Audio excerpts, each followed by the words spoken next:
Welcome back to A Clock in the Journal. Tonight, the waves crash against the haunted shores of Sarek, where whispers of an ancient curse echo through the mist, a place where every shadow hides a secret, and every heartbeat might be your last. Step into the labyrinth of fate and deception, as Arsène Lupin dares to uncover the secret of Sarek. Chapter 10. The Escape. Shuddering, uncertain how to act next, Veronique listened till she no longer heard the sound of his footsteps. What should she do? The murder of Stéphane had for a moment turned her thoughts from François, but she now once more fell a prey to anguish. What had become of her son? Should she go to him at the priory and defend him against the dangers that threatened him? Come, come, she said. I'm losing my head. Let me think things out. A few hours ago, François was speaking to me through the wall of his prison. For it was certainly he then. It was certainly François who yesterday took my hand and covered it with his kisses. A mother cannot be deceived. And I was quivering with love and tenderness. But since this morning, has he not left his prison? She stopped to think, and then said, slowly, That's it. That's what happened. Stéphane and I were discovered below, on the floor underneath. The alarm was given at once. The monster, Vorsky's son, had gone up expressly to watch François. He found the cell empty, and seeing the opening which had been made, crawled out here. Yes, that's it. If not, by what way did he come? When he got here, it occurred to him to run to the window, knowing that it overlooked the sea, and suspecting that François had chosen it to make his escape. He at once saw the hooks of the ladder. Then, on leaning over, he saw me, knew who I was, and called out to me. And now he is on his way to the priory, where he is bound to meet François. Nevertheless, Veronique did not stir. She had an instinct that the danger lay not at the priory, but here, by the cells. And she wondered whether François had really succeeded in escaping, and whether, before his task was done, he had not been surprised by the other and attacked by him. It was a horrible doubt. She stooped quickly, and perceiving that the hole had been widened, tried to pass through it herself. But the outlet, at most large enough for a child, was too narrow for her, and her shoulders became fixed. She persisted in the attempt, however, tearing her bodice and bruising her skin against the rock, and at last, by dint of patience and wriggling, succeeded in slipping through. The cell was empty, but the door was open on the passages facing her, and Veronique had an impression, merely an impression, for the window admitted only a faint light, that someone was just leaving the cell through the open door. And from this confused impression of something that she had not absolutely seen, she retained the certainty that it was a woman who was hiding there, in the passage, a woman surprised by her unexpected entrance. It's their accomplice, thought Veronique. She came up with the boy who killed Stéphane, and she has no doubt taken François away. Perhaps François is even there still, quite near me, while she's watching me. Meanwhile, Veronique's eyes were growing accustomed to the semi-darkness, and she distinctly saw a woman's hand upon the door, which opened inwardly. The hand was slowly pulling. Why doesn't she shut it at once? Veronique wondered. Since she obviously wants to put a barrier between us. Veronique received her answer when she heard a pebble grating under the door and interfering with its movement. If the pebble were not there, the door would be closed. Without hesitating, Veronique went up, took hold of a great iron handle, and pulled it towards her. The hand disappeared, but the opposition continued. There was evidently a handle on the other side as well. Suddenly she heard a whistle. The woman was summoning assistance. And almost at the same time in the passage, at some distance from the woman, there was a cry. Mother! Mother! Ah, with what deep emotion Veronique heard that cry. Her son, her real son, was calling to her. Her son, still a captive but alive. Oh, the superhuman delight of it. I'm here, darling. Quick, mother! I'm tied up. and the whistle is their signal. They'll be coming. I'm here. I shall save you before they come. She had no doubt of the result. It seemed to her as though her strength knew no limits, and as though nothing could resist the exasperated tension of her whole being. Her adversary was in fact weakening and giving ground by inches. The opening became wider, and suddenly the contest was over. Veronique walked through. The woman had already fled down the passage and was dragging the boy by a rope in order to make him walk despite the cords with which he was bound. It was a vain attempt, and she abandoned it forthwith. Veronique was close to her, with her revolver in her hand. The woman let go the boy and stood up in the light from the open cells. She was dressed in white serge, with a knotted girdle round her waist. Her arms were half bare. Her face was still young, but faded, thin and wrinkled. Her hair was fair, interspersed with strands of white. Her eyes gleamed with a feverish hatred. The two women looked at each other without a word, like two adversaries who have met before and are about to fight again. Veronique almost smiled, with a smile of mingled triumph and defiance. In the end, she said, "If you dare to lay a finger on my child, I'll kill you. Go! Be off!" The woman was not frightened. She seemed to be reflecting and to be listening in the expectation of assistance. None come. Then she lowered her eyes to Francois and made a movement as though to seize upon her prey again. "Don't touch him!" Veronique exclaimed violently. "Don't touch him, or I fire!" The woman shrugged her shoulders and said, in measured accents, "No threats, please. If I had wanted to kill that child of yours, I should have done so by now. But his hour has not come, and it is not by my hand that he is to die." Veronique, trembling all over, could not help asking, "By whose hand is he to die?" "By my son's, you know, the one you've seen." "Is he your son? The murderer? The monster?" "He's the son of—" "Silence! Silence!" Veronique commanded. She understood that the woman had been Vorsky's mistress, and feared that she would make some disclosure in Francois' presence. Silence. That name is not to be spoken. "It will be when it has to be," said the woman. "Ah, I've suffered enough through you, Veronique. It's your turn now, and you're only at the beginning of it." "Go!" cried Veronique, pointing her revolver. "Once more, no threats, please.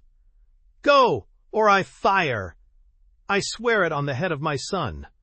The woman retreated, betraying a certain anxiety in spite of herself, but she was seized with a fresh access of rage. Impotently, she raised her clenched fists and shouted in a raucous, broken voice, "I will be revenged, you shall see! Veronique, the cross. Do you understand? The cross is ready. You are the fourth." "What?" "Oh, what a revenge!" She shook her gnarled, bony fists. "Seni." And she continued, "Oh, how I hate you! 15 years of hatred, but the cross will avenge me. I shall string you up on it myself. The cross is ready. You'll see. The cross is ready for you." She walked away slowly, holding herself erect under the threat of the revolver. "Don't kill her, mother, will you?" whispered Francois, suspecting the contest in his mother's mind. Veronique seemed to wake from a dream. "No, no," she replied. "Don't be afraid. And yet perhaps I ought to. Oh, please let her be, mother, and let us go away." She lifted him in her arms, even before the woman was out of sight, pressed him to her, and carried him to the cell as though he weighed no more than a little child. "Mother, mother," he said. "Yes, darling, your own mother, and no one shall take you from me again, that I swear to you." Without troubling about the wounds inflicted by the stone, she slipped, this time almost at the first attempt, through the gap made by Francois, drew him after her, and then, but not before, released him from his bonds. "There is no danger here," she said, "at least for the moment.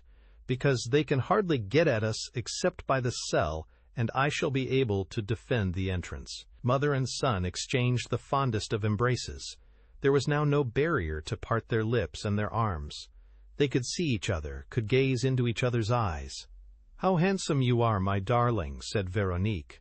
She saw no resemblance between him and the boy murderer, and was astonished that Honorine could have taken one for the other, and she felt as if she would never weary of admiring the breeding, the frankness and the sweetness which she read in his face. "And you, mother," he said, "do you think that I ever pictured a mother as beautiful as you?" "No, not even in my dreams, when you seemed as lovely as a fairy." "And yet Stefan often used to tell me—" She interrupted him. "We must hurry, dearest, and take refuge from their pursuit. We must go." "Yes," he said, "and above all we must leave Sarek. I have invented a plan of escape which is bound to succeed. But first of all, Stefan, what has become of him? I heard the sound of which I spoke to you underneath my cell, and I fear—" She dragged him along by the hand, without answering his question. "I have many things to tell you, darling, painful things which I must no longer keep from you, but presently will do. For the moment we must take refuge in the priory. That woman will go in search of help and come after us." But she was not alone, mother, when she entered my cell suddenly and caught me in the act of digging at the wall. There was someone with her. A boy, wasn't it? A boy of your own size? I could hardly see.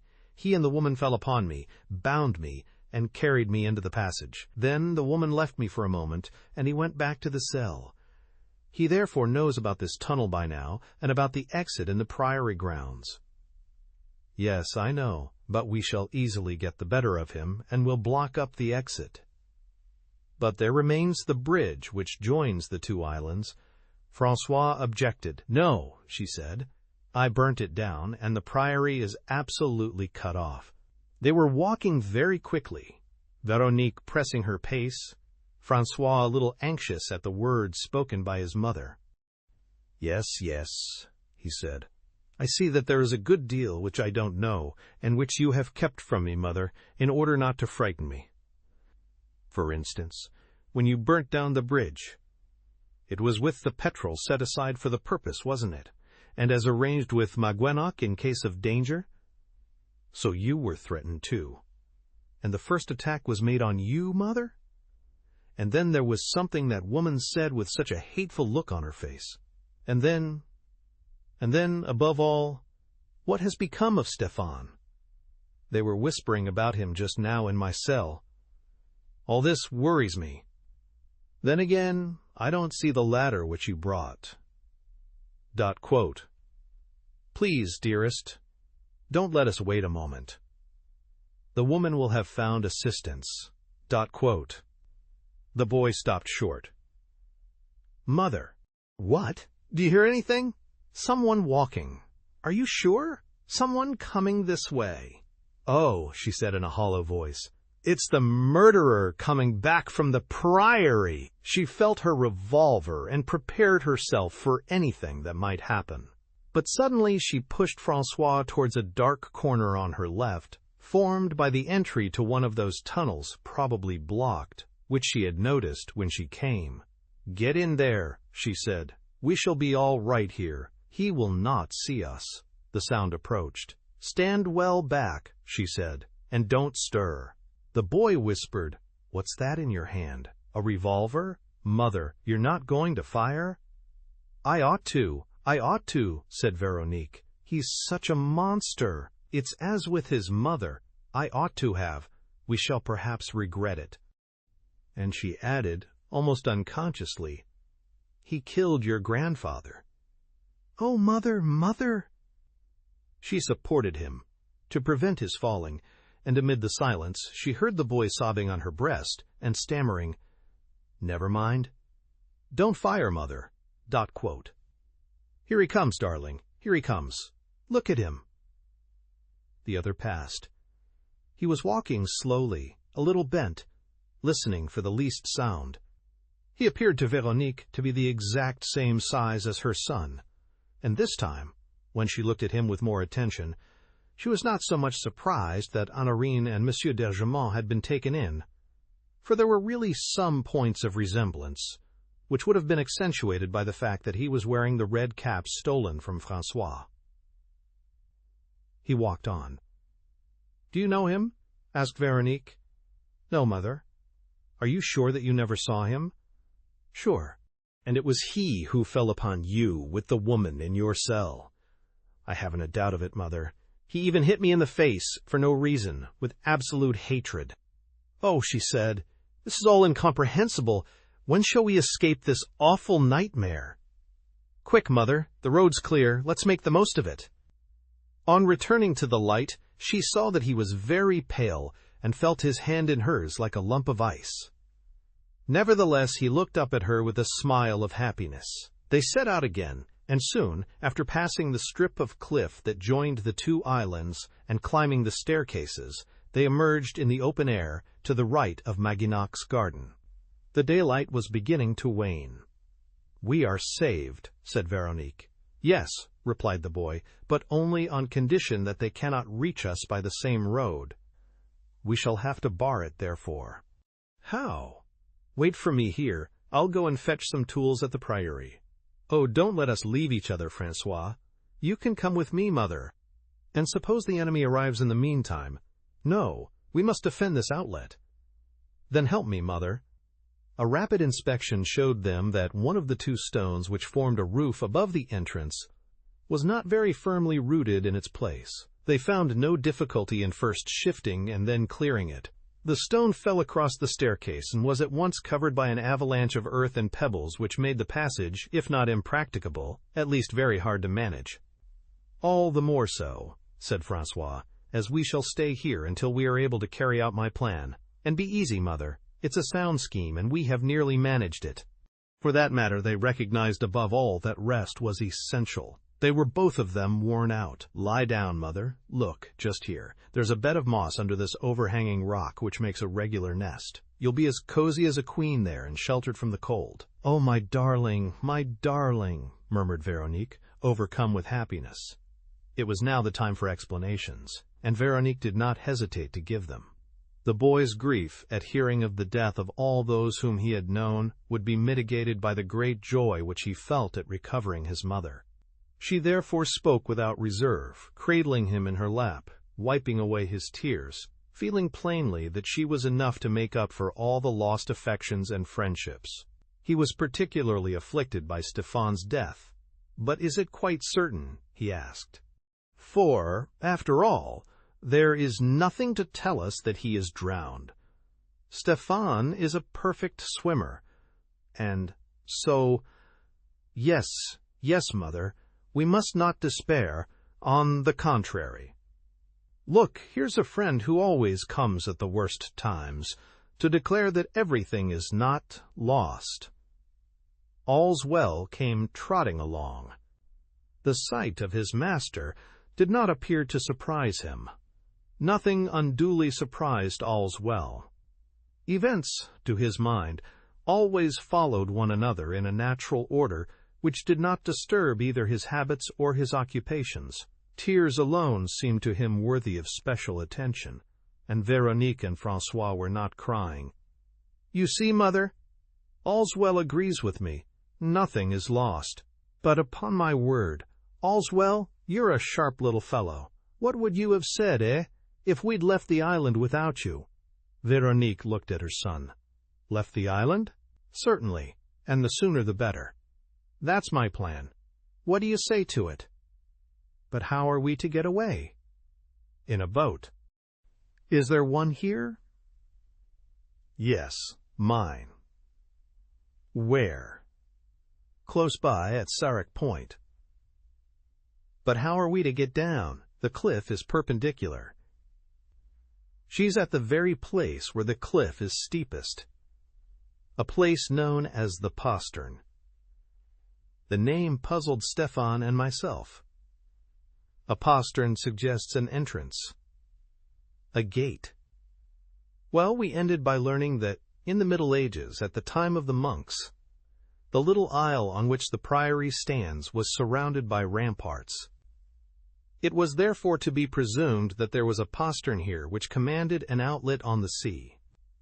And in fact, after hunting about with Magwenoch, we discovered, on the flat top of the cliff, a sort of gully, a sandy depression reinforced at intervals by regular walls made of big building stones. A path winds down the middle, with steps and windows on the side of the sea, and leads to a little bay. That is the postern outlet. We repaired it, and my boat is hanging at the foot of the cliff. Veronique's features underwent a transformation. Then we're safe now. There's no doubt of that. And the enemy can't get there? How could he? He has the motorboat at his disposal. He has never been there, because he doesn't know of the bay, nor of the way down to it either. You can't see them from the open sea. Besides, they are protected by 1,000 sharp-pointed rocks. And what's to prevent us from leaving at once? The darkness, Mother.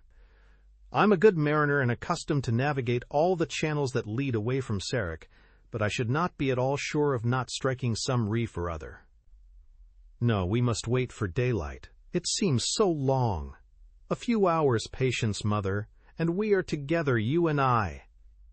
At break of dawn, we'll take the boat and begin by hugging the foot of the cliff till we are underneath the cells. Then we'll pick up Stefan, who of course will be waiting for us on some strip of beach, and we'll all be off, won't we, all's well? We'll land at Pont-l'Abbé at 12 o'clock or so. That's my plan. Veronique could not contain her delight and admiration. She was astonished to find so young a boy giving proofs of such self-possession. It's splendid, darling, and you're right in everything. Luck is decidedly coming our way. The evening passed without incidents. An alarm, however, a noise under the rubbish which blocked the underground passage and a ray of light trickling through a slit obliged them to mount guard until the minute of their departure. But it did not affect their spirits. "Why, of course I'm easy in my mind," said François. "From the moment when I found you again, I felt that it was for good. Besides, if the worst came to the worst, have we not a last hope left? Stefan spoke to you about it, I expect. And it makes you laugh. My confidence in a rescuer whom I have never seen. Well, I tell you, Mother, if I were to see a dagger about to strike me, I should be certain, absolutely certain, mind you, that a hand would come and ward off the blow." "Alas," she said, "that providential hand did not prevent all the misfortunes of which I told you." "It will keep off those which threaten my mother," declared the boy. "How? This unknown friend has not been warned. He will come all the same. He doesn't need to be warned to know how great the danger is. He will come. And, Mother, promise me one thing. Whatever happens, you must have confidence." "I will have confidence, darling. I promise you." "And you will be right," he said, laughing, "for I shall be the leader." "And what a leader, eh, Mother? Why, yesterday evening I foresaw that, to carry the enterprise through successfully, and so that my mother should be neither cold nor hungry, in case we were not able to take the boat this afternoon, we must have food and rugs. Well, they will be of use to us tonight, seeing that for prudence's sake we mustn't abandon our post here and sleep at the priory. Where did you put the parcel, Mother?" They ate gaily, and with a good appetite. Then François wrapped his mother up and tucked her in, and they both fell asleep, lying close together, happy and unafraid. When the keen air of the morning woke Veronique, a belt of rosy light streaked the sky. François was sleeping the peaceful sleep of a child that feels itself protected and is untroubled by dreams. For a long time she just sat gazing at him without wearying, and she was still looking at him when the sun was high above the horizon. "To work, Mother," he said, after he had opened his eyes and given her a kiss. "No one in the tunnel? No. Then we have plenty of time to go on board." They took the rugs and provisions and, with brisk steps, went towards the descent leading to the postern, at the extreme end of the island. Beyond this point the rocks were heaped up in formidable confusion, and the sea, though calm, lapped against them noisily. "I hope your boat's there still," said Veronique. "Lean over a little, Mother. You can see her down there hanging in that crevice. We have only to work the pulley to get her afloat." "Oh, it's all very well thought out, mother darling. We have nothing to fear. Only... He had interrupted himself and was thinking. "What? What is it?" asked Veronique. "Oh, nothing. A slight delay. But—" He began to laugh. "Really, for the leader of an expedition, it's rather humiliating, I admit. Just fancy, I've forgotten one thing. The oars. They are at the Priory." "But this is terrible," cried Veronique. "Why? I'll run to the Priory, and I shall be back in 10 minutes. All Veronique's apprehensions returned. "And suppose they make their way out of the tunnel meanwhile?" "Come, come, mother," he laughed. "You promised to have confidence.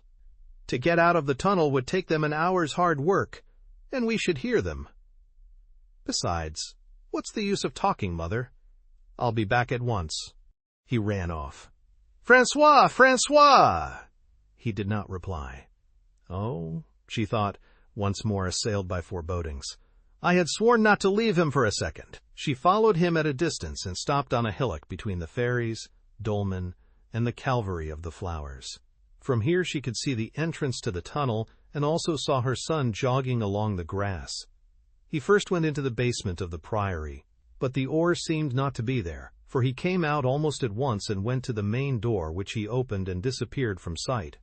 "1 minute ought to be plenty for him," said Veronique to herself. "The oars must be in the hall, or at any rate on the ground floor. Say 2 minutes, at the outside." She counted the seconds while watching the entrance to the tunnel. But 3 minutes, 4 minutes, 5 minutes passed, and the front door did not open again. All Veronique's confidence vanished. She thought that it was mad of her not to have gone with her son, and that she ought never to have submitted to a child's will. Without troubling about the tunnel or the dangers from that side, she began to walk towards the Priory. But she had the horrible feeling which people sometimes experience in dreams, when their legs seem paralyzed and when they are unable to move, while the enemy advances to attack them. And suddenly, on reaching the dolmen, she beheld a sight the meaning of which was immediately clear to her. The ground at the foot of the oaks round the right-hand part of the semicircle was littered with lately cut branches, which still bore their green leaves. She raised her eyes and stood stupefied and dismayed. One oak alone had been stripped, and on the huge trunk, bare to a height of 12 or 15 feet, there was a paper transfixed by an arrow and bearing the inscription VDH, the 4th cross. Veronique faltered. The cross marked with my name. She supposed that, as her father was dead, the initials of her maiden name must have been written by one of her enemies, the chief of them, no doubt. And for the first time, under the influence of recent events, remembering the woman and the boy who were persecuting her, she involuntarily attributed a definite set of features to that enemy.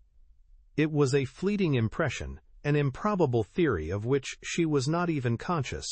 She was overwhelmed by something much more terrible.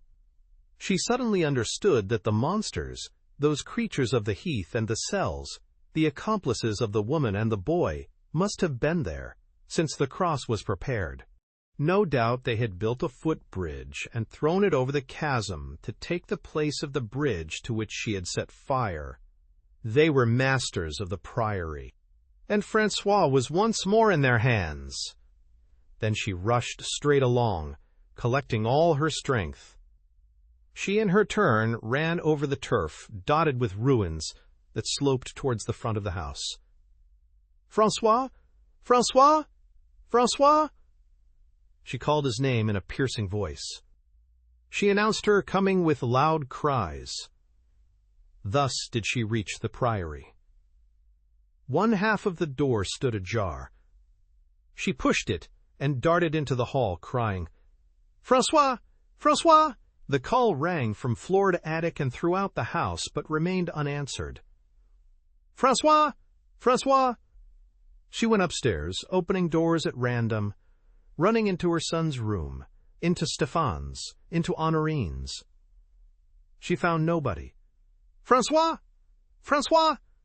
Don't you hear me? Are they hurting you? Oh, Francois, do answer." She went back to the landing. Opposite her was Monsieur d'Argemont's study. She flung herself upon the door and at once recoiled as though stricken by a vision from hell. A man was standing there, with arms crossed and apparently waiting for her. And it was the man whom she had pictured for an instant when thinking of the woman and the boy. It was the third monster, she said simply, but in a voice filled with inexpressible horror. "Vorsky, Vorsky." Chapter 11. The Scourge of God. Vorsky! Vorsky! The unspeakable creature, the thought of whom filled her with shame and horror, the monstrous Vorsky, was not dead. The murder of the spy by one of his colleagues, his burial in the cemetery at Fontainebleau, all this was a fable, a delusion. The only real fact was that Vorsky was alive. Of all the visions that could have haunted Veronique's brain, there was none so abominable as the sight before her, Vorsky standing erect, with his arms crossed and his head up, alive. Vorsky alive! She would have accepted anything with her usual courage, but not this. She had felt strong enough to face and defy no matter what enemy, but not this one. Vorsky stood for ignominious disgrace, for insatiable wickedness, for boundless ferocity, for method mingled with madness and crime. And this man loved her. She suddenly blushed. Vorsky was staring with greedy eyes at the bare flesh of her shoulders and arms, which showed through her tattered bodice, and looking upon this bare flesh as upon a prey which nothing could snatch from him. Nevertheless, Veronique did not budge. She had no covering within reach. She pulled herself together under the insult of the man's desire, and defied him with such a glance that he was embarrassed, and for a moment turned away his eyes. Then she cried, with an uncontrollable outburst of feeling, "My son, where's Francois? I want to see him." "Our son is sacred, madame," he replied. "He has nothing to fear from his father." "I want to see him." He lifted his hand as one taking an oath. "You shall see him, I swear." "Dead, perhaps," she said in a hollow voice. "As much alive as you and I, madame." There was a fresh pause. Vorsky was obviously seeking his words and preparing the speech with which the implacable conflict between them was to open. He was a man of athletic stature with a powerful frame, legs slightly bowed, an enormous neck swollen by great bundles of muscles, and a head unduly small, with fair hair plastered down and parted in the middle. That in him, which at one time produced an impression of brute strength, combined with a certain distinction, had become with age the massive and vulgar aspect of a professional wrestler posturing on the hustings at a fair. The disquieting charm which once attracted the women had vanished, and all that remained was a harsh and cruel expression of which he tried to correct the hardness by means of an impassive smile. He unfolded his arms, drew up a chair, and, bowing to Veronique, said, "Our conversation, madame, will be long and at times painful. Won't you sit down?" He waited for a moment and, receiving no reply, without allowing himself to be disconcerted, continued, "Perhaps you would rather first take some refreshment at the sideboard. Would you care for a biscuit and a thimbleful of old claret or a glass of champagne?" He affected an exaggerated politeness, the essentially Teutonic politeness of the semi-barbarians who are anxious to prove that they are familiar with all the niceties of civilization, and that they have been initiated into every refinement of courtesy, even towards a woman whom the right of conquest would permit them to treat more cavalierly. This was one of the points of detail which in the past had most vividly enlightened Veronique as to her husband's probable origin. She shrugged her shoulders and remained silent. "Very well," he said, "but you must then authorize me to stand, as behooves a man of breeding who prides himself on possessing a certain amount of savoir-faire. Also, pray excuse me for appearing in your presence in this more than careless attire. Internment camps and the caves of Sarek are hardly places in which it is easy to renew one's wardrobe." He was in fact wearing a pair of old patched trousers and a torn red flannel waistcoat, but over these he had donned a white linen robe which was half closed by a knotted girdle. It was a carefully studied costume, and he accentuated its eccentricity by adopting theatrical attitudes and an air of satisfied negligence. Pleased with his preamble, he began to walk up and down, with his hands behind his back, like a man who is in no hurry and who is taking time for reflection in very serious circumstances. Then he stopped and, in a leisurely tone, "I think, madame, that we shall gain time in the end by devoting a few indispensable minutes to a brief account of our past life together. Don't you agree?" Veronique did not reply. He therefore began, in the same deliberate tone. "In the days when you loved me." She made a gesture of revolt. He insisted. "Nevertheless, Veronique."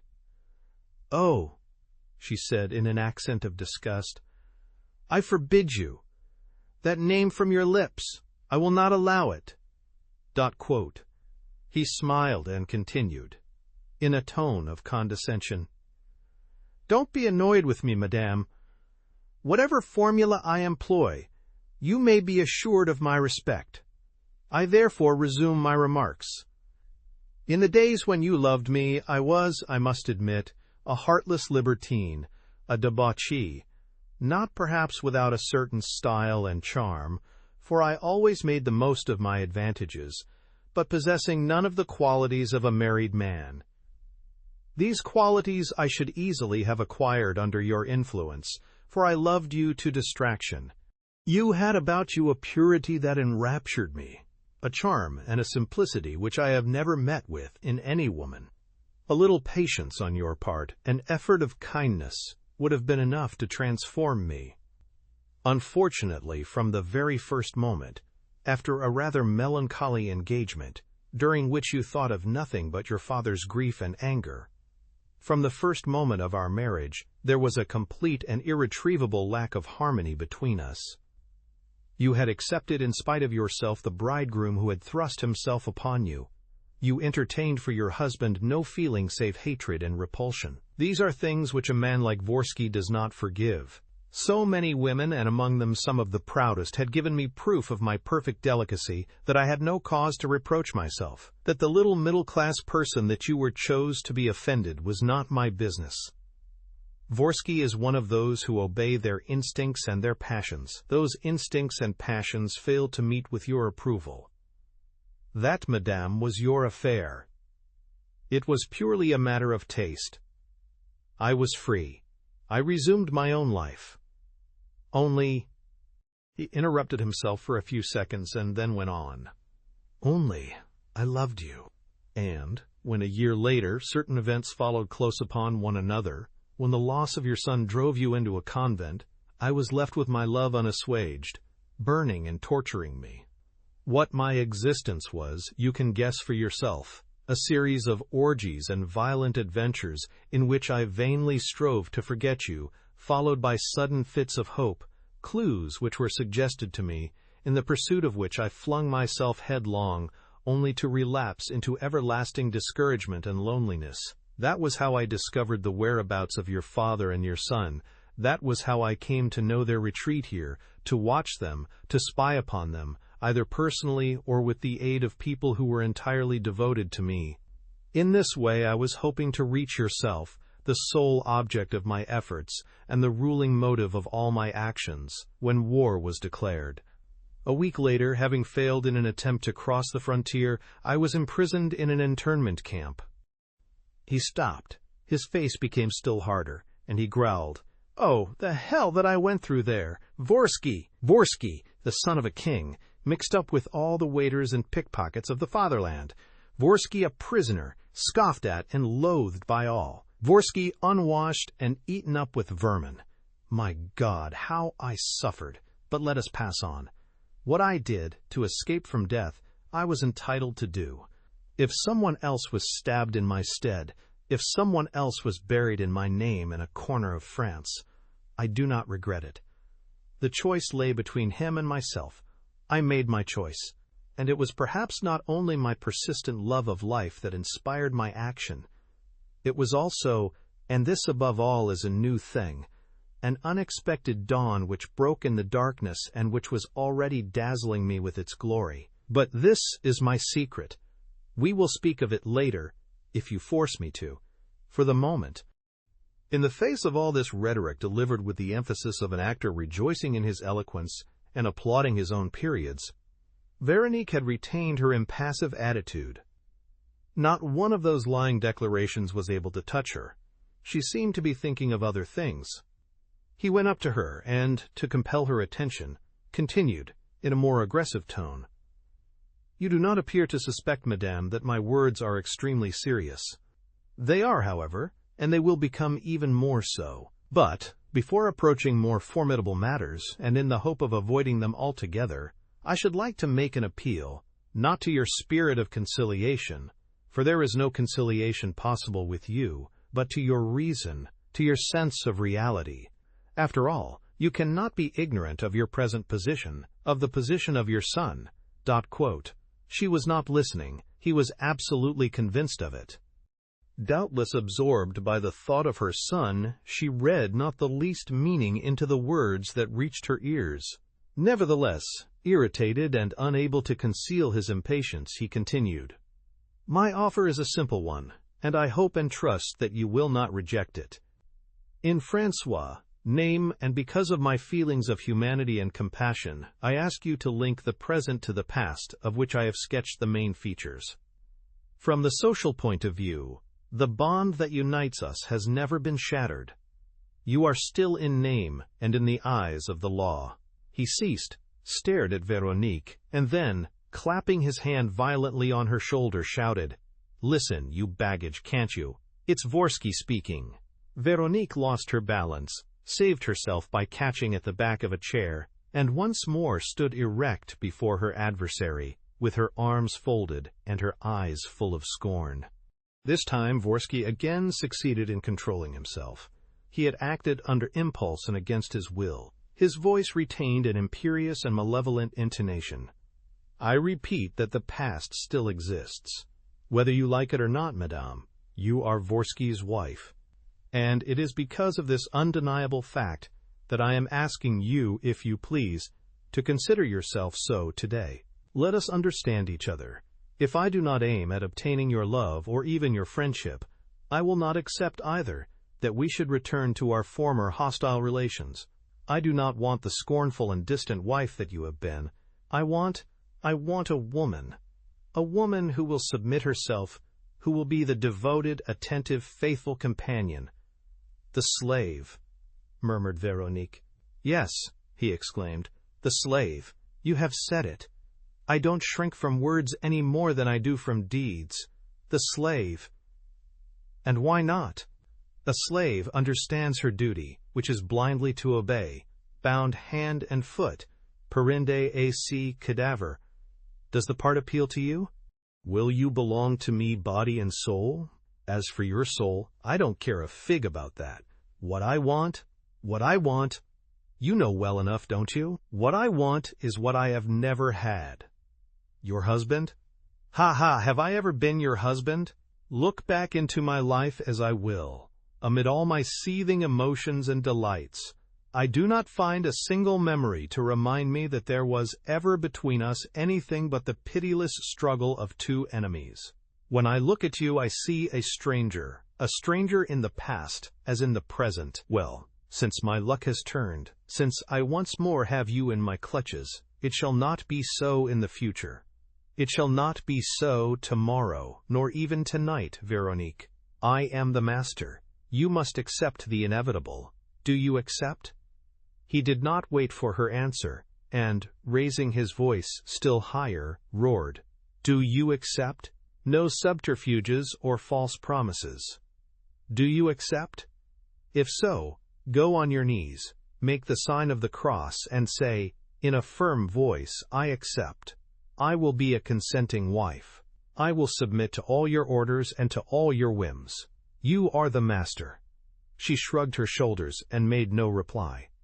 Vorsky gave a start. The veins in his forehead swelled up. However, he still contained himself. Very well. For that matter, I was expecting this, but the consequences of your refusal will be so serious for you that I propose to make one last attempt. Perhaps, after all, your refusal is addressed to the fugitive that I am, to the poor beggar that I seem to be, and perhaps the truth will alter your ideas. That truth is dazzling and wonderful. As I told you, an unforeseen dawn has broken through my darkness, and Vorsky, son of a king, is bathed in radiant light. He had a trick of speaking of himself in the third person which Veronique knew of old, and which was the sign of his insupportable vanity. She also observed and recognized in his eyes a peculiar gleam which was always there at moments of exaltation, a gleam which was obviously due to his drinking habits, but in which she seemed to see besides a sign of temporary aberration. Was he not indeed a sort of madman, and had his madness not increased as the years passed? He continued, and this time Veronique listened. I had therefore left here, at the time when the war broke out, a person who is attached to me, and who continued the work of watching your father which I had begun. An accident revealed to us the existence of the caves dug under the heath, and also one of the entrances to the caves. It was in this safe retreat that I took refuge after my last escape, and it was here that I learnt, through some intercepted letters, of your father's investigations into the secret of Sarek and the discoveries which he had made. You can understand how my vigilance was redoubled, particularly because I found in all this story, as it became more and more clear to me, the strangest coincidences and an evident connection with certain details in my own life. Presently doubt was no longer possible. Fate had sent me here to accomplish a task which I alone was able to fulfill, and more, a task in which I alone had the right to assist. Do you understand what I mean? Long centuries ago, Vorsky was predestined. Vorsky was the man appointed by fate. Vorsky's name was written in the book of time. Vorsky had the necessary qualities, the indispensable means, the requisite titles. I was ready. I set to work without delay, conforming ruthlessly to the decrees of destiny. There was no hesitation as to the road to be followed to the end. The beacon was lighted. I therefore followed the path marked out for me. Vorsky has now only to gather the reward of his efforts. Vorsky has only to put out his hand. Within reach of his hand, fortune, glory, unlimited power.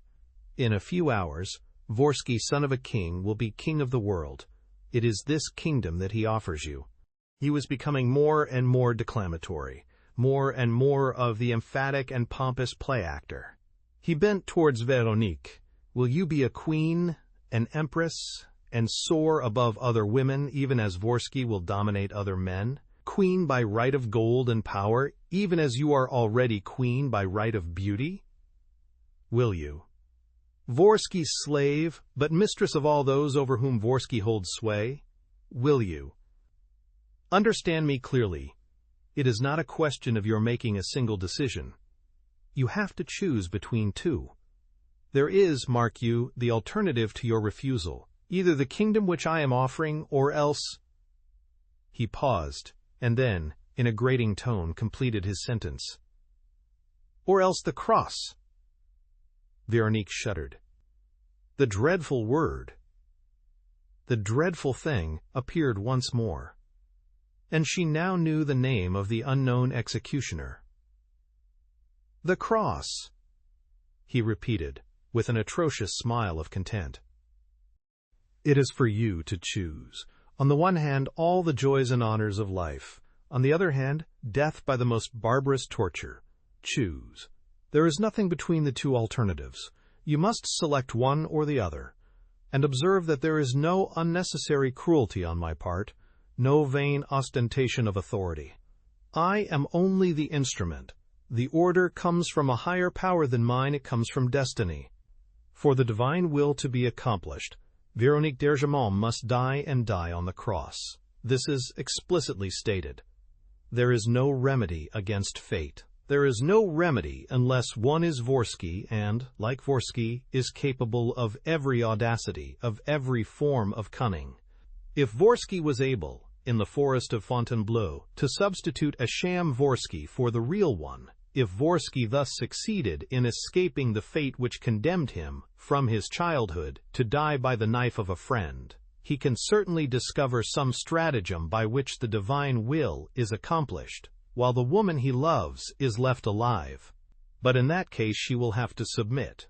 I offer safety to my bride, or death to my foe. Which are you, my foe or my bride? Which do you choose? Life by my side, with all the joys and honors of life, or death? Death, Veronique replied simply. He made a threatening gesture. It is more than death. It is torture. Which do you choose? Torture, he insisted malevolently. But you are not alone. Pause to reflect. There is your son. When you are gone, he will remain. In dying, you leave an orphan behind you. Worse than that, in dying, you bequeath him to me. I am his father. I possess full rights. Which do you choose? Death, she said once more. He became incensed. Death for you, very well. But suppose it means death for him. Suppose I bring him here before you, your Francois, and put the knife to his throat, and ask you for the last time, what will your answer be? Veronique closed her eyes. Never before had she suffered so intensely, and Vorsky had certainly found the vulnerable spot. Nevertheless, she murmured, I wish to die. Vorsky flew into a rage, and, resorting straightway to insults, throwing politeness and courtesy to the winds, he shouted, Oh, the hussy! How she must hate me! Anything, anything. She accepts anything, even the death of her beloved son, rather than yield to me. A mother killing her son, for that's what it is. You're killing your son so as not to belong to me. You are depriving him of his life so as not to sacrifice yours to me. Oh, what hatred! No, no, it is impossible. I don't believe in such hatred. Hatred has its limits. A mother like you. No, no, there's something else. Some love affair, perhaps? No, no, Veronique's not in love. What then? My pity, a weakness on my part? Oh, how little you know me. Vorsky show pity. Vorsky show weakness. Why, you've seen me at work. Did I flinch in the performance of my terrible mission? Was Sarek not devastated as it was written? Were the boats not sunk and the people not drowned? Were the sisters Archignot not nailed to the ancient oak trees? I flinch!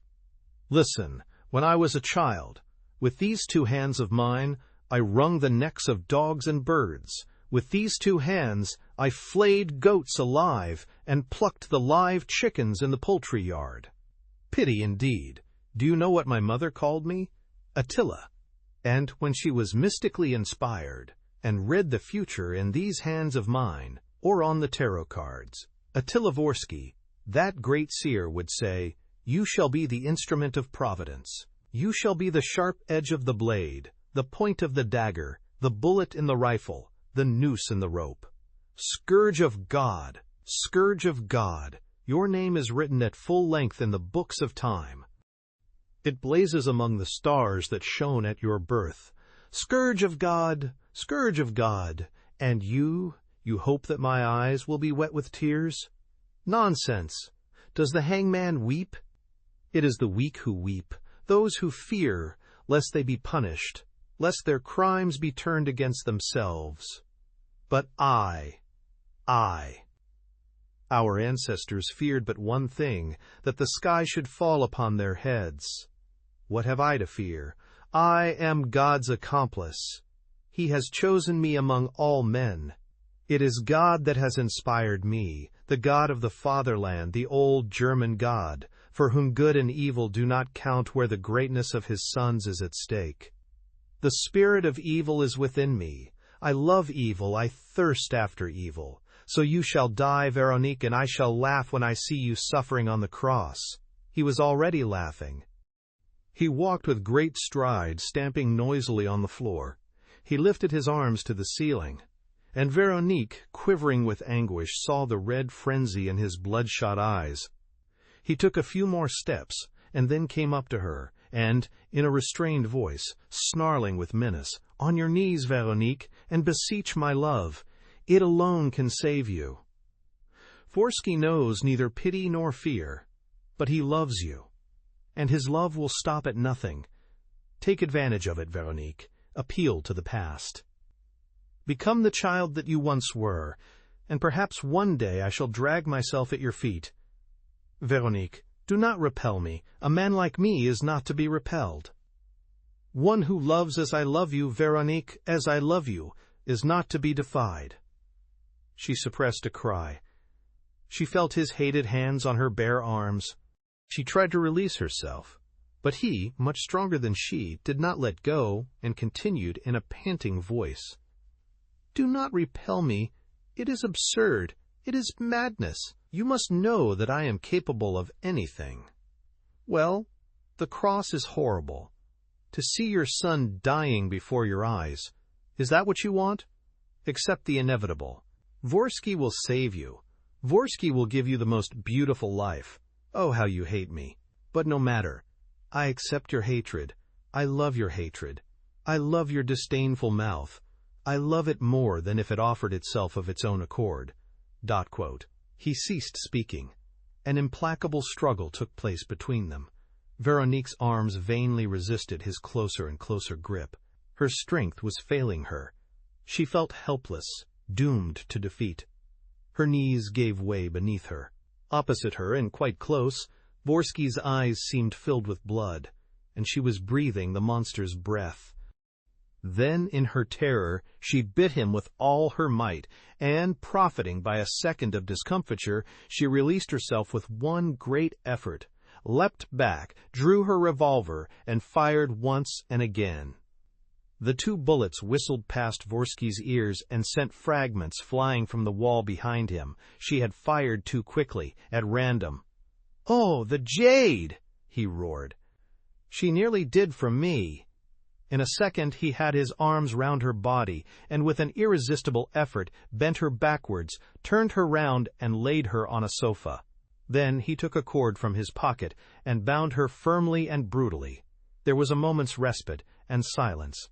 Vorsky wiped the perspiration from his forehead, filled himself a tumbler of wine, and drank it down at a gulp.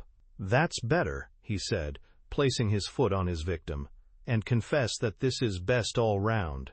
Each one in his place, my beauty. You trust like a fowl, and I treading on you at my pleasure." Aha, we're no longer enjoying ourselves so much.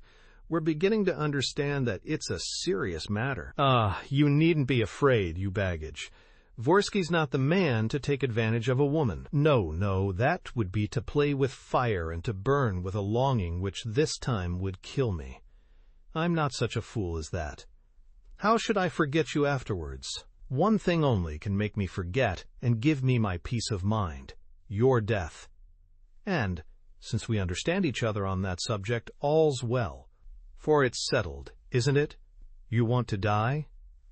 Yes, she said as firmly as before. And you want your son to die? Yes, she said. He rubbed his hands. Excellent, we are agreed. And the time is past for words that mean nothing. The real words remain to be spoken, those which count. For you admit that, so far, all that I have said is mere verbiage. What? Just as all the first part of the adventure, all that you saw happening at Sarek, is only child's play. The real tragedy is beginning, since you're involved in it body and soul, and that's the most terrifying part, my pretty one. Your beautiful eyes have wept, but it is tears of blood that are wanted, you poor darling. But what would you have? Once again, Vorsky is not cruel. He obeys a higher power, and destiny is against you. Your tears? Nonsense. You've got to shed 1,000 times as many as another. Your death? Fudge. You've got to die 1,000 deaths before you die for good. Your poor heart must bleed, as never woman's and mother's poor heart bled before.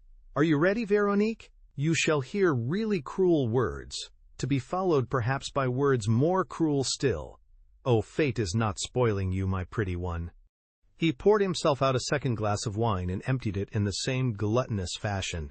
Then he sat down beside her and, stooping, said almost in her ear, "Listen, dearest. I have a confession to make to you. I was already married when I met you. Oh, don't be upset. There are greater catastrophes for a wife, and greater crimes for a husband than bigamy. Well, by my first wife I had a son, whom I think you know.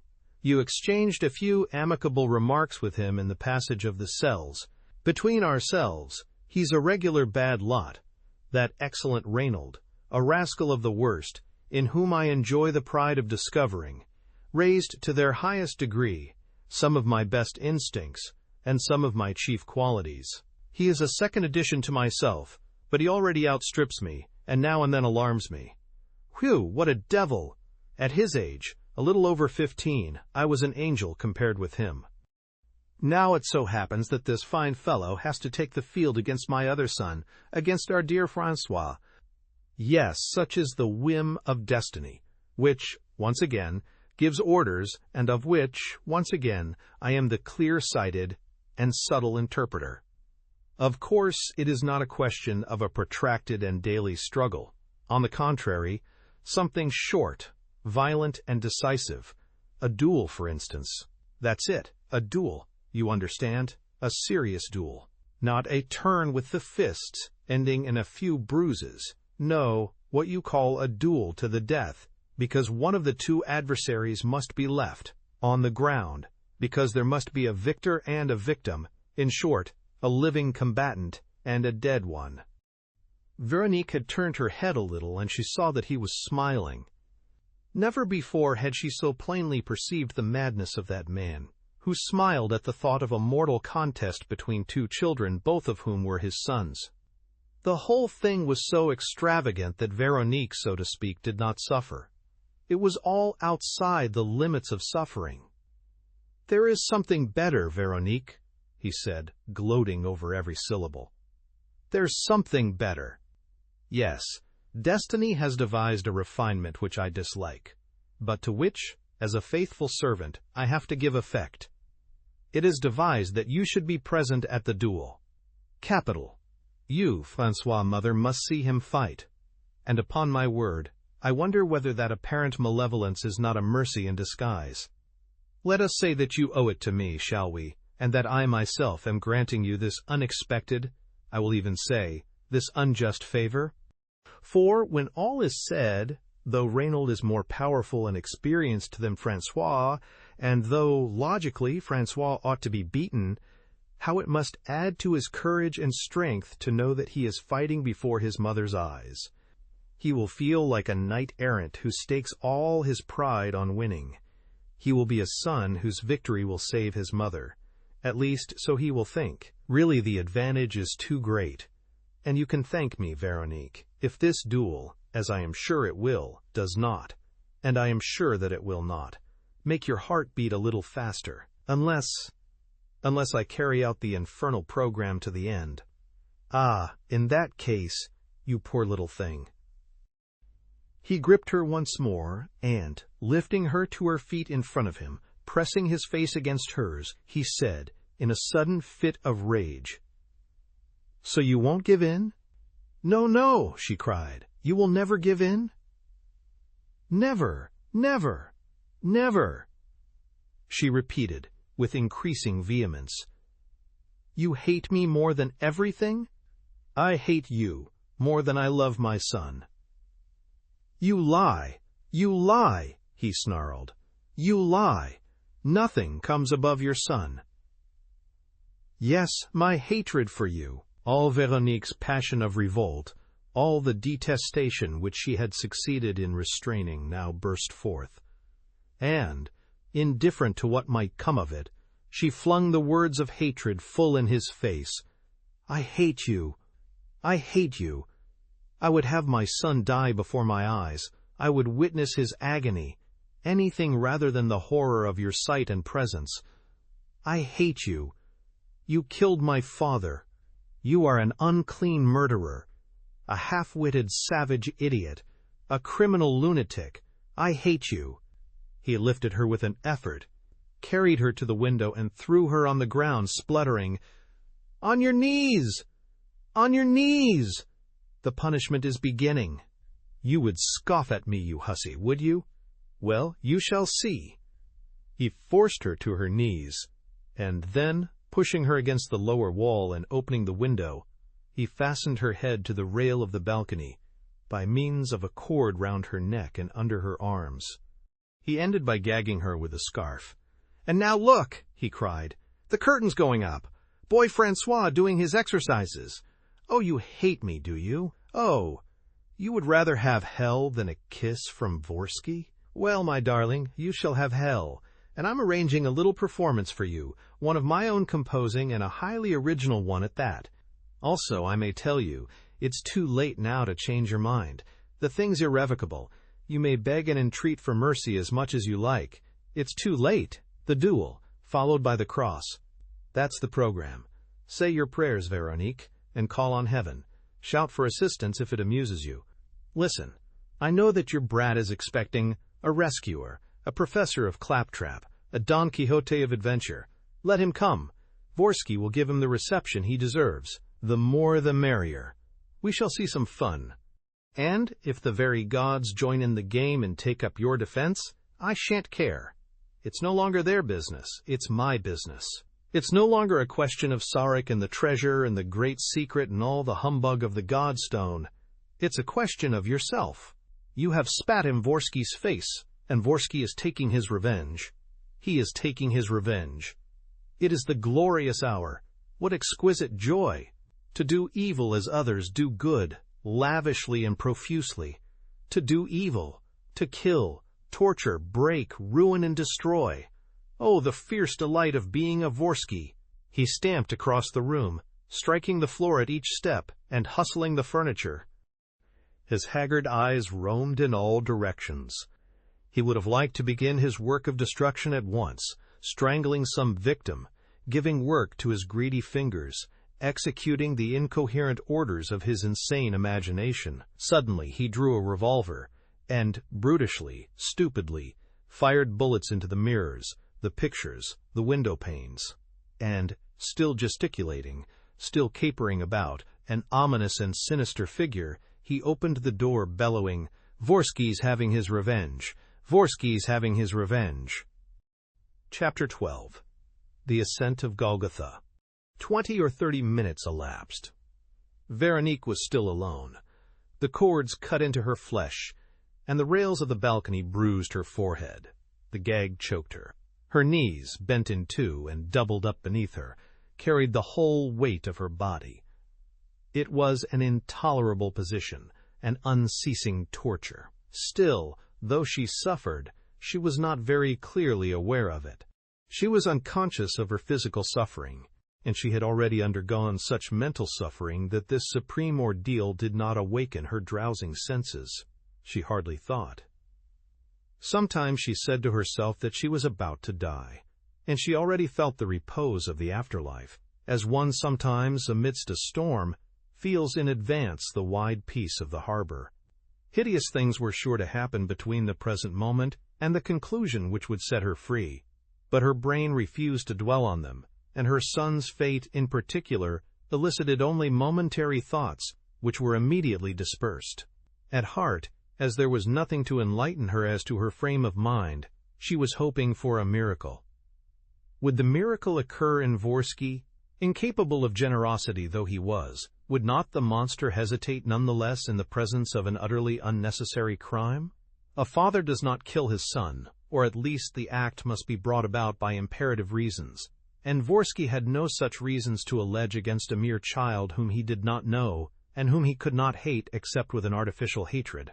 Her torpor was lulled by this hope of a miracle.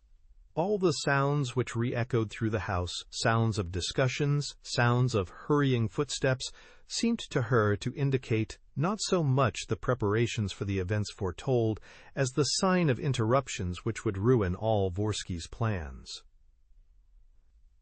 Had not her dear Francois said that nothing could any longer separate them from each other, and that, at the moment when everything might seem lost, and even when everything would be really lost, they must keep their faith intact? "My Francois," she repeated, "my darling Francois, you shall not die. We shall see each other again. You promised me." Out of doors, a blue sky, flecked with a few menacing clouds, hung outspread above the tall oaks. In front of her, beyond that same window at which her father had appeared to her, in the middle of the grass which she had crossed with Honorine on the day of her arrival, a site had been recently cleared and covered with sand, like an arena. Was it here that her son was to fight? She received the sudden intuition that it must be, and her heart contracted. "Francois," she said. "Francois, have no fear. I shall save you." "Oh, forgive me, Francois, darling, forgive me. All this is a punishment for the wrong I once did. It is the atonement. The son is atoning for the mother. Forgive me, forgive me." At that moment a door opened on the ground floor and voices ascended from the doorstep. She recognized Vorsky's voice among them.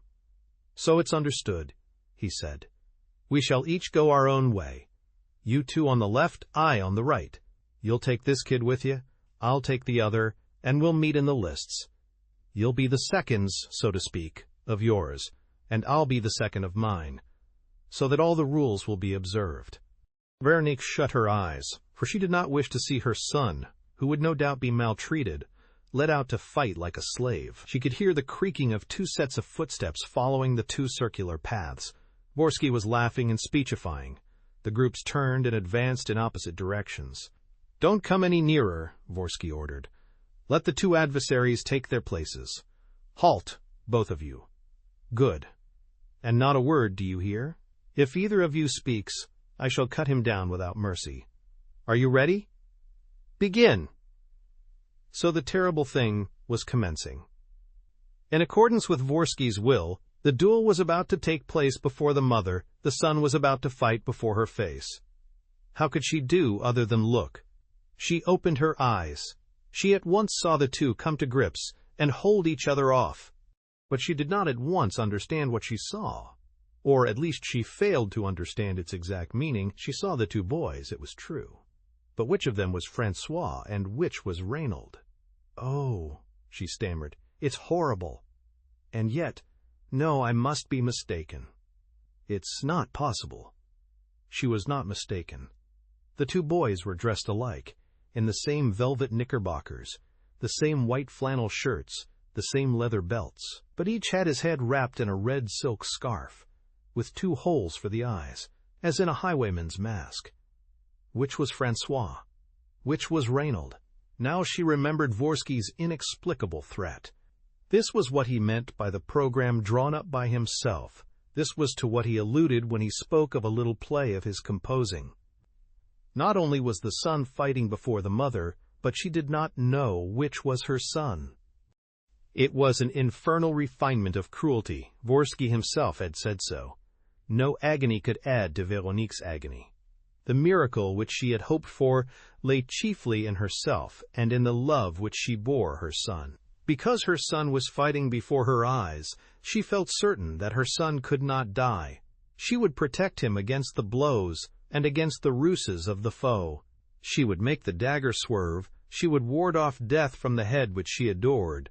She would inspire her boy with dauntless energy, with the will to attack, with indefatigable strength, with the spirit that foretells and seizes the propitious moment. But now that both of them were veiled, on which was she to exercise her good influence, for which to pray, against which to rebel? She knew nothing. There was no clue to enlighten her. One of them was taller, slimmer, and lither in his movements. Was this Francois? The other was more thick-set, stronger and stouter in appearance. Was this Reynold?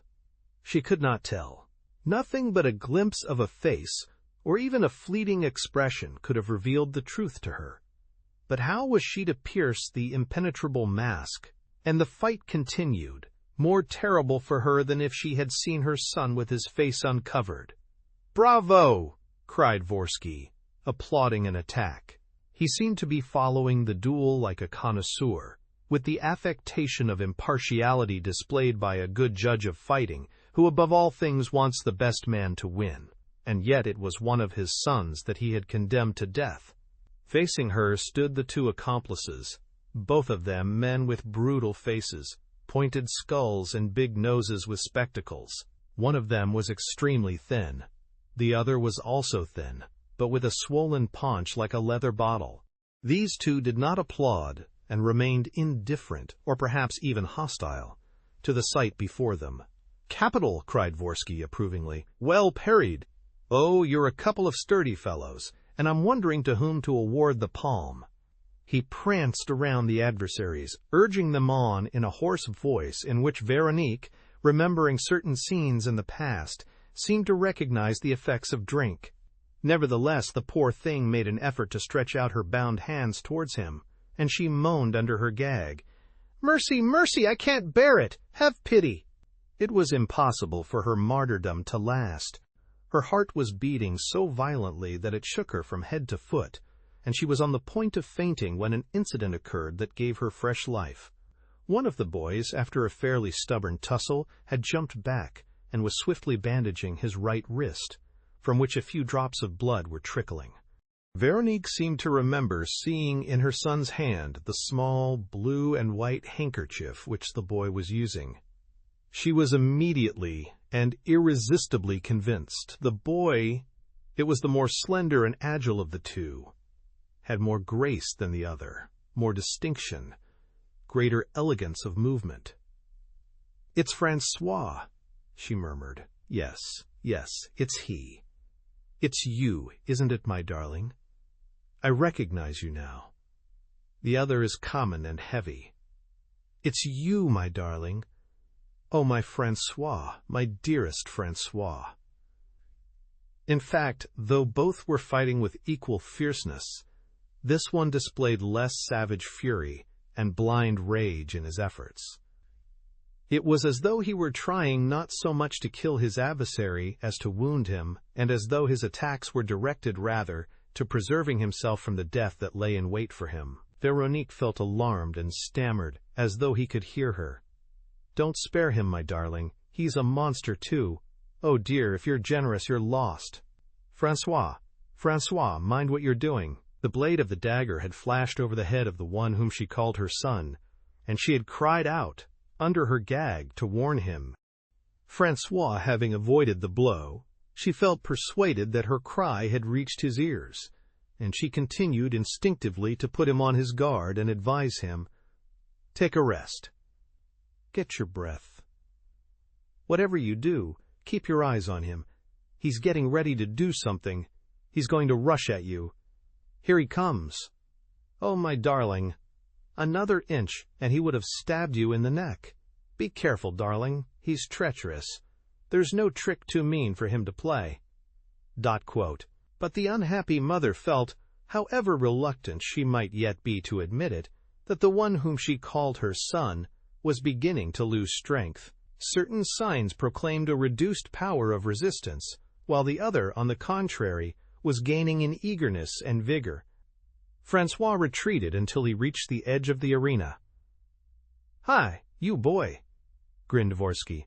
"You're not thinking of running away, are you? Keep your nerve, damn it! Show some pluck! Remember the conditions!" The boy rushed forward with renewed zest, and it was the other's turn to fall back. Vorsky clapped his hands while Veronique murmured, "It's for me that he's risking his life. The monster must have told him your mother's fate depends on you. If you win, she's saved, and he has sworn to win. He knows that I am watching him. He guesses that I am here. He hears me. Bless you, my darling." It was the last phase of the duel.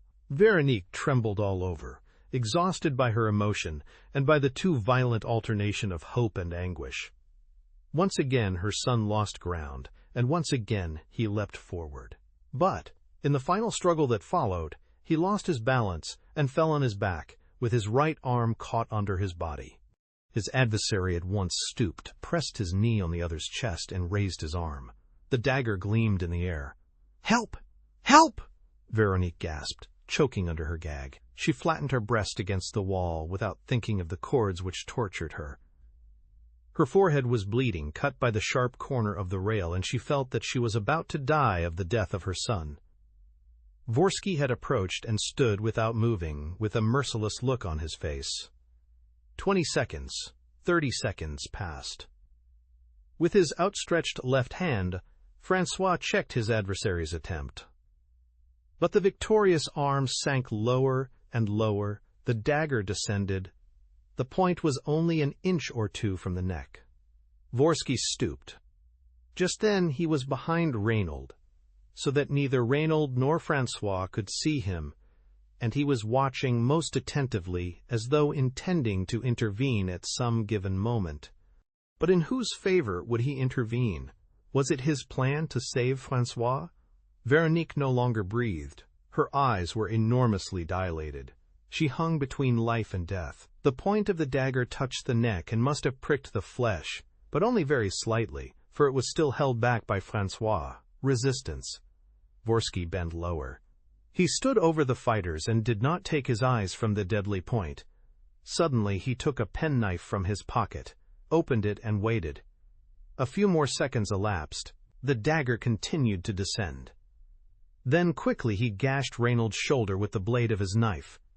The boy uttered a cry of pain. His grip at once became relaxed, and at the same time, Francois, set free, his right arm released, half rose, resumed the offensive, and without seeing Vorsky or understanding what had happened, in an instinctive impulse of his whole being escaped from death and revolting against his adversary, struck him full in the face.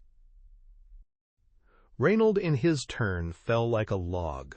All this had certainly lasted no longer than 10 seconds. But the incident was so unexpected and took Veronique so greatly aback that, not realizing, not knowing that she ought to rejoice, believing rather that she was mistaken and that the real Francois was dead, murdered by Vorsky, the poor thing sank into a huddled heap and lost consciousness. A long, long time elapsed. Then, gradually, Veronique became aware of certain sensations. She heard the clock strike 4, and she said, "It's 2 hours since Francois died," for it was he who died. She had not a doubt that the duel had ended in this way. Vorsky would never have allowed Francois to be the victor and his other son to be killed. And so it was against her own child that she had sent up wishes, and for the monster that she had prayed. "Francois is dead," she repeated. "Vorsky has killed him." The door opened and she heard Vorsky's voice. He entered with an unsteady gait. "1,000 pardons, dear lady, but I think Vorsky must have fallen asleep. It's your father's fault, Veronique. He had hidden away in his cellar some confounded saumure, which Conrad and Otto discovered, and which has fuddled me a bit. But don't cry. We shall make up for lost time. Besides, everything must be settled by midnight. So—" He had come nearer, and he now exclaimed, "What? Did that rascal of a Vorsky leave you tied up? What a brute that Vorsky is! And how uncomfortable you must be! Hang it all, how pale you are! I say, look here, you're not dead, are you? That would be a nasty trick to play us." He took Veronique's hand, which she promptly snatched away. "Capital! We still loathe our little Vorsky. Then that's all right, and there's plenty of reserve strength. You'll hold out to the end, Veronique." He listened. "What is it? Who's calling me? Is it you, Otto? Come up. Well, Otto, what news? I've been asleep, you know. That damned saumure wine." Otto, one of the 2 accomplices, entered the room at a run. He was the one whose paunch bulged so oddly. "What news?" he exclaimed. "Why this, I've seen someone on the island." Vorsky began to laugh. "You're drunk, Otto. That damned saumure wine." "I'm not drunk. I saw. And so did Conrad." "Oh ho," said Vorsky more seriously. "If Conrad was with you, well, what did you see?" "A white figure, which hid when we came along." "Where?" "Between the village and the heath, in a little wood of chestnut trees." "On the other side of the island, then?" "Yes." "All right, we'll take our precautions." "How? There may be several of them." "I don't care if there are 10 of them. It would make no difference." "Where's Conrad?" By the footbridge, which we put in the place of the bridge that was burnt down. He's keeping watch from there. Conrad is a clever one. When the bridge was burnt, we were kept on the other side. If the footbridge is burnt, it'll produce the same hindrance. Veronique, I really believe they're coming to rescue you. It's the miracle you expected, the assistance you hoped for. But it's too late, my beauty. He untied the bonds that fastened her to the balcony, carried her to the sofa, and loosened the gag slightly. Sleep, my wench, he said. Get what rest you can. You're only halfway to Golgotha yet, and the last bit of the ascent will be the hardest. He went away jesting, and Veronique heard the two men exchange a few sentences which proved to her that Otto and Conrad were only supers who knew nothing of the business in hand. "Who's this wretched woman whom you're persecuting?" asked Otto. "That doesn't concern you." "Still, Conrad and I would like to know something about it." "Lord, why?" "Oh, just because." "Conrad and you are a pair of fools," replied Vorsky. "When I took you into my service and helped you to escape with me, I told you all I could of my plans. You accepted my conditions. It was your lookout. You've got to see this thing through now, and if you don't, beware of the consequences. I don't like shirkers." More hours passed. Nothing, it seemed to Veronique, could any longer save her from the end for which she craved with all her heart. She no longer hoped for the intervention of which Otto had spoken. In reality, she was not thinking at all. Her son was dead, and she had no other wish than to join him without delay, even at the cost of the most dreadful suffering. What did that suffering matter to her? There are limits to the strength of those who are tortured, and she was so near to reaching those limits that her agony would not last long. She began to pray. Once more the memory of the past forced itself on her mind, and the fault which she had committed seemed to her the cause of all the misfortunes heaped upon her. And, while praying, exhausted, harassed, in a state of nervous extenuation which left her indifferent to anything that might happen, she fell asleep. Vorsky's return did not even rouse her. He had to shake her. "The hour is at hand, my girl. Say your prayers." He spoke low, so that his assistants might not hear what he said. And whispering in her ear, he told her things of long ago, insignificant trifles which he dribbled out in a thick tone. At last he called out, "It's still too light, Otto. Go and see what you can find in the larder, will you? I'm hungry." They sat down to table, but Vorsky stood up again at once. "Don't look at me, my girl. Your eyes worry me. What do you expect?" "My conscience doesn't worry me when I'm alone, but it gets worked up when a fine pair of eyes like yours go right through me. Lower your lids, my pretty one." He bound Veronique's eyes with a handkerchief which he knotted behind her head. But this did not satisfy him, and he unhooked a muslin curtain from the window, wrapped her whole head in it, and wound it round her neck. Then he sat down again to eat and drink. The three of them hardly spoke and said not a word of their trip across the island, nor of the duel of the afternoon. In any case, these were details which did not interest Veronique, and which, even if she had paid attention to them, would not have aroused her. Everything had become indifferent to her. The words reached her ears but assumed no definite meaning. She thought of nothing but dying. When it was dark, Vorsky gave the signal for departure. "Then you're still determined?" asked Otto, in a voice betraying a certain hostility. "More so than ever. What's your reason for asking?" "Nothing. But all the same." "All the same what?" "Well, I may as well out with it. We only half like the job." "You don't mean to say so?" "And you only discover it now, my man, after stringing up the sisters Archignat and treating it as a lark." "I was drunk that day." "You made us drink." "Well, get boozed if you want to, old cock. Here, take the brandy bottle. Fill your flask and shut up. Conrad, is the stretcher ready?" He turned to his victim. "A polite attention for you, my dear. 2 old stilts of your brats, fastened together with straps. It's very practical and comfortable." At 8:30, the grim procession set out, with Vorsky at the head, carrying a lantern. The accomplices followed with the litter. The clouds, which had been threatening all the afternoon, had now gathered and were rolling, thick and black, over the island. The night was falling swiftly. A stormy wind was blowing and made the candle flicker in the lantern. "Brrr," muttered Vorsky.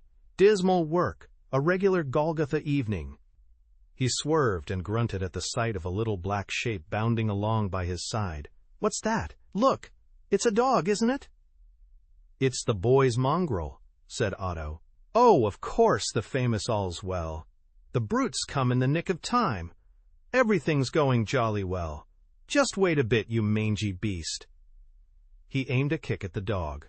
All's Well avoided it and, keeping out of reach, continued to accompany the procession, giving a muffled bark at intervals.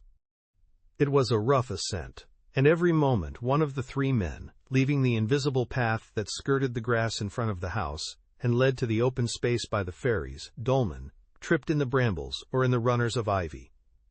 "Halt," Vorsky commanded. "Stop and take breath, my lads. Otto, hand us your flask. My heart's turning upside down." He took a long pull. "Your turn, Otto." "What? Don't you want to?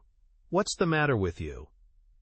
"I'm thinking that there are people on the island who are looking for us." "Let them look. And suppose they come by boat and climb that path and the cliffs which the woman and the boy were trying to escape by this morning? The path we found. What we have to fear is an attack by land, not by sea. Well, the footbridge is burnt. There's no means of communication. Unless they find the entrance to the cells on the Black Heath and follow the tunnel to this place. Have they found the entrance? I don't know. Well, granting that they do find it, haven't we just blocked the exit on this side, broken down the staircase, thrown everything topsy-turvy? To clear it will take them half a day and more, whereas at midnight the thing will be done, and by daybreak we shall be far away from Sarek. It'll be done. It'll be done. That is to say, we shall have one more murder on our conscience. But what? What about the treasure? Ah, the treasure. You've got it out at last. Well, make your mind easy. Your shares of it are as good as in your pockets. Are you sure of that? Rather. Do you imagine that I'm staying here and doing all this dirty work for fun? They resumed their progress. After a quarter of an hour, a few drops of rain began to fall. There was a clap of thunder. The storm still appeared to be some distance away. They had difficulty in completing the rough ascent, and Vorsky had to help his companions. "At last," he said. "We're there. Otto, hand me the flask. That's it. Thanks." They had laid their victim at the foot of the oak, which had had its lower branches removed. A flash of light revealed the inscription, V.D.H. Vorsky picked up a rope, which had been left there in readiness, and set a ladder against the trunk of the tree. "We'll do as we did with the sisters Archignat," he said. "I'll pass the cord over the big branch which we left intact. That will serve as a pulley." He interrupted himself and jumped to one side. Something extraordinary had just happened. "What's that?" he whispered. "What was it? Did you hear that whistling sound?" "Yes," said Conrad. "It grazed my ear. One would have said it was a bullet." "You're mad." "I heard it too," said Otto, "and it seems to me that it hit the tree." "What tree?" "The oak, of course. It was as though somebody had fired at us." "There was no report." "A stone, then. A stone that must have hit the oak." "We'll soon see," said Vorsky. He turned his lantern and at once let fly an oath. "Damn it! Look there, under the lettering." They looked. An arrow was fixed at the spot to which he pointed. Its feathered end was still quivering. "An arrow!" gasped Conrad. "How is it possible? An arrow!" And Otto spluttered, "We're done for! It's us they were aiming at." "The man who took aim at us can't be far off," Vorsky observed. "Keep your eyes open, we'll have a look." He swung the light in a circle which penetrated the surrounding darkness. "Stop!" said Conrad eagerly. "A little more to the right. Do you see?" Yes, I see.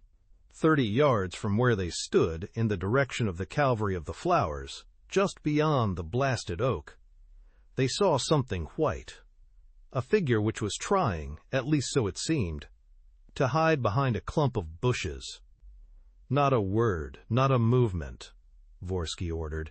"Do nothing to let him think that we've discovered him. Conrad, come with me. You, Otto, stay here, with your revolver in your hand, and keep a good watch. If they try to come near and to release her ladyship, fire 2 shots, and we'll run back at once. Is that understood?"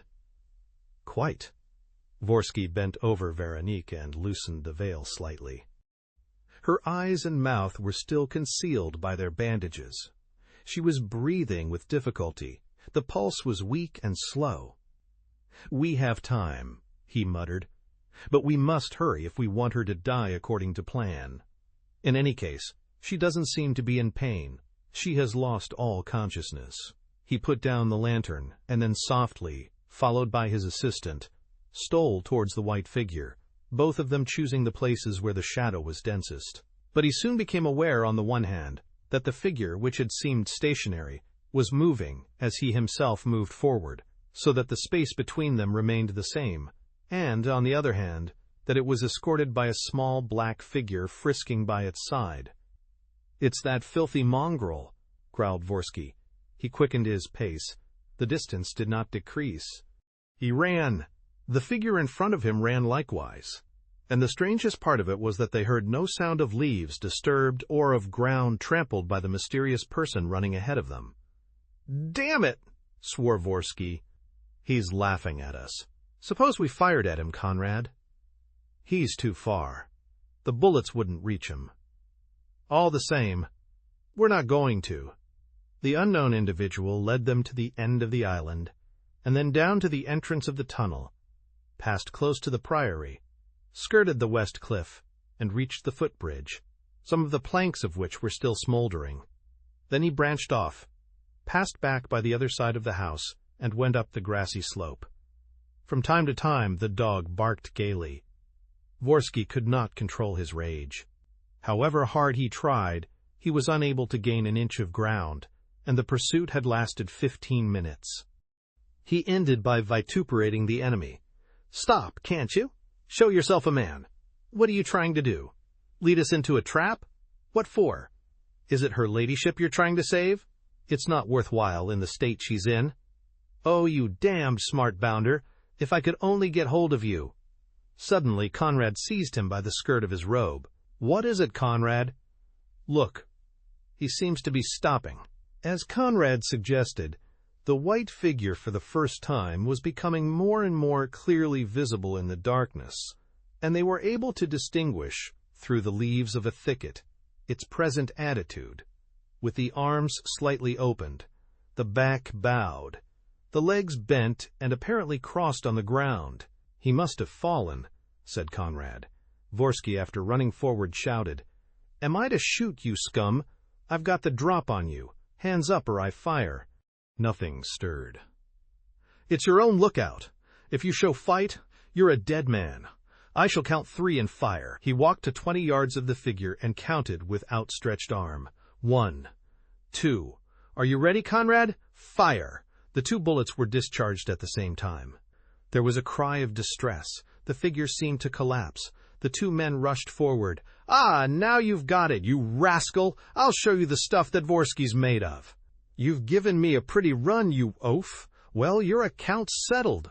After the first few steps, he slackened his speed, for fear of a surprise. The figure did not move, and Vorsky, on coming close, saw that it had the limp and misshapen look of a dead man, of a corpse. Nothing remained but to fall upon it. This was what Vorsky did, laughing and jesting. "A good bag, Conrad. Let's pick up the game." But he was greatly surprised, on picking up the game, to feel in his hands nothing but an almost impalpable quarry, consisting, to tell the truth, of just a white robe, with no one inside it, the owner of the robe having taken flight in good time, after hooking it to the thorns of a thicket. As for the dog, he had disappeared. "Damn and blast it," roared Vorsky. "He's cheated us, the ruffian." But why? Hang it, why? Venting his rage in the stupid fashion that was his habit, he was stamping on the piece of stuff when a thought struck him. Why? Because, damn it, as I said just now, it's a trap. A trap to get us away from her ladyship while his friends went for Otto. Oh, what an ass I've been. He started to go back in the dark, and as soon as he was able to see the dolman, he called out, "Otto! Otto!" "Halt! Who goes there?" answered Otto, in a scared voice. "It's me. Damn you, don't fire." "Who's there? You?" Yes, you fool." "But the 2 shots?" "Nothing. A mistake. We'll tell you about it." He was now close to the oak, and, at once, taking up the lantern, turned its rays upon his victim. She had not moved and lay stretched at the foot of the tree, with her head wrapped in the veil.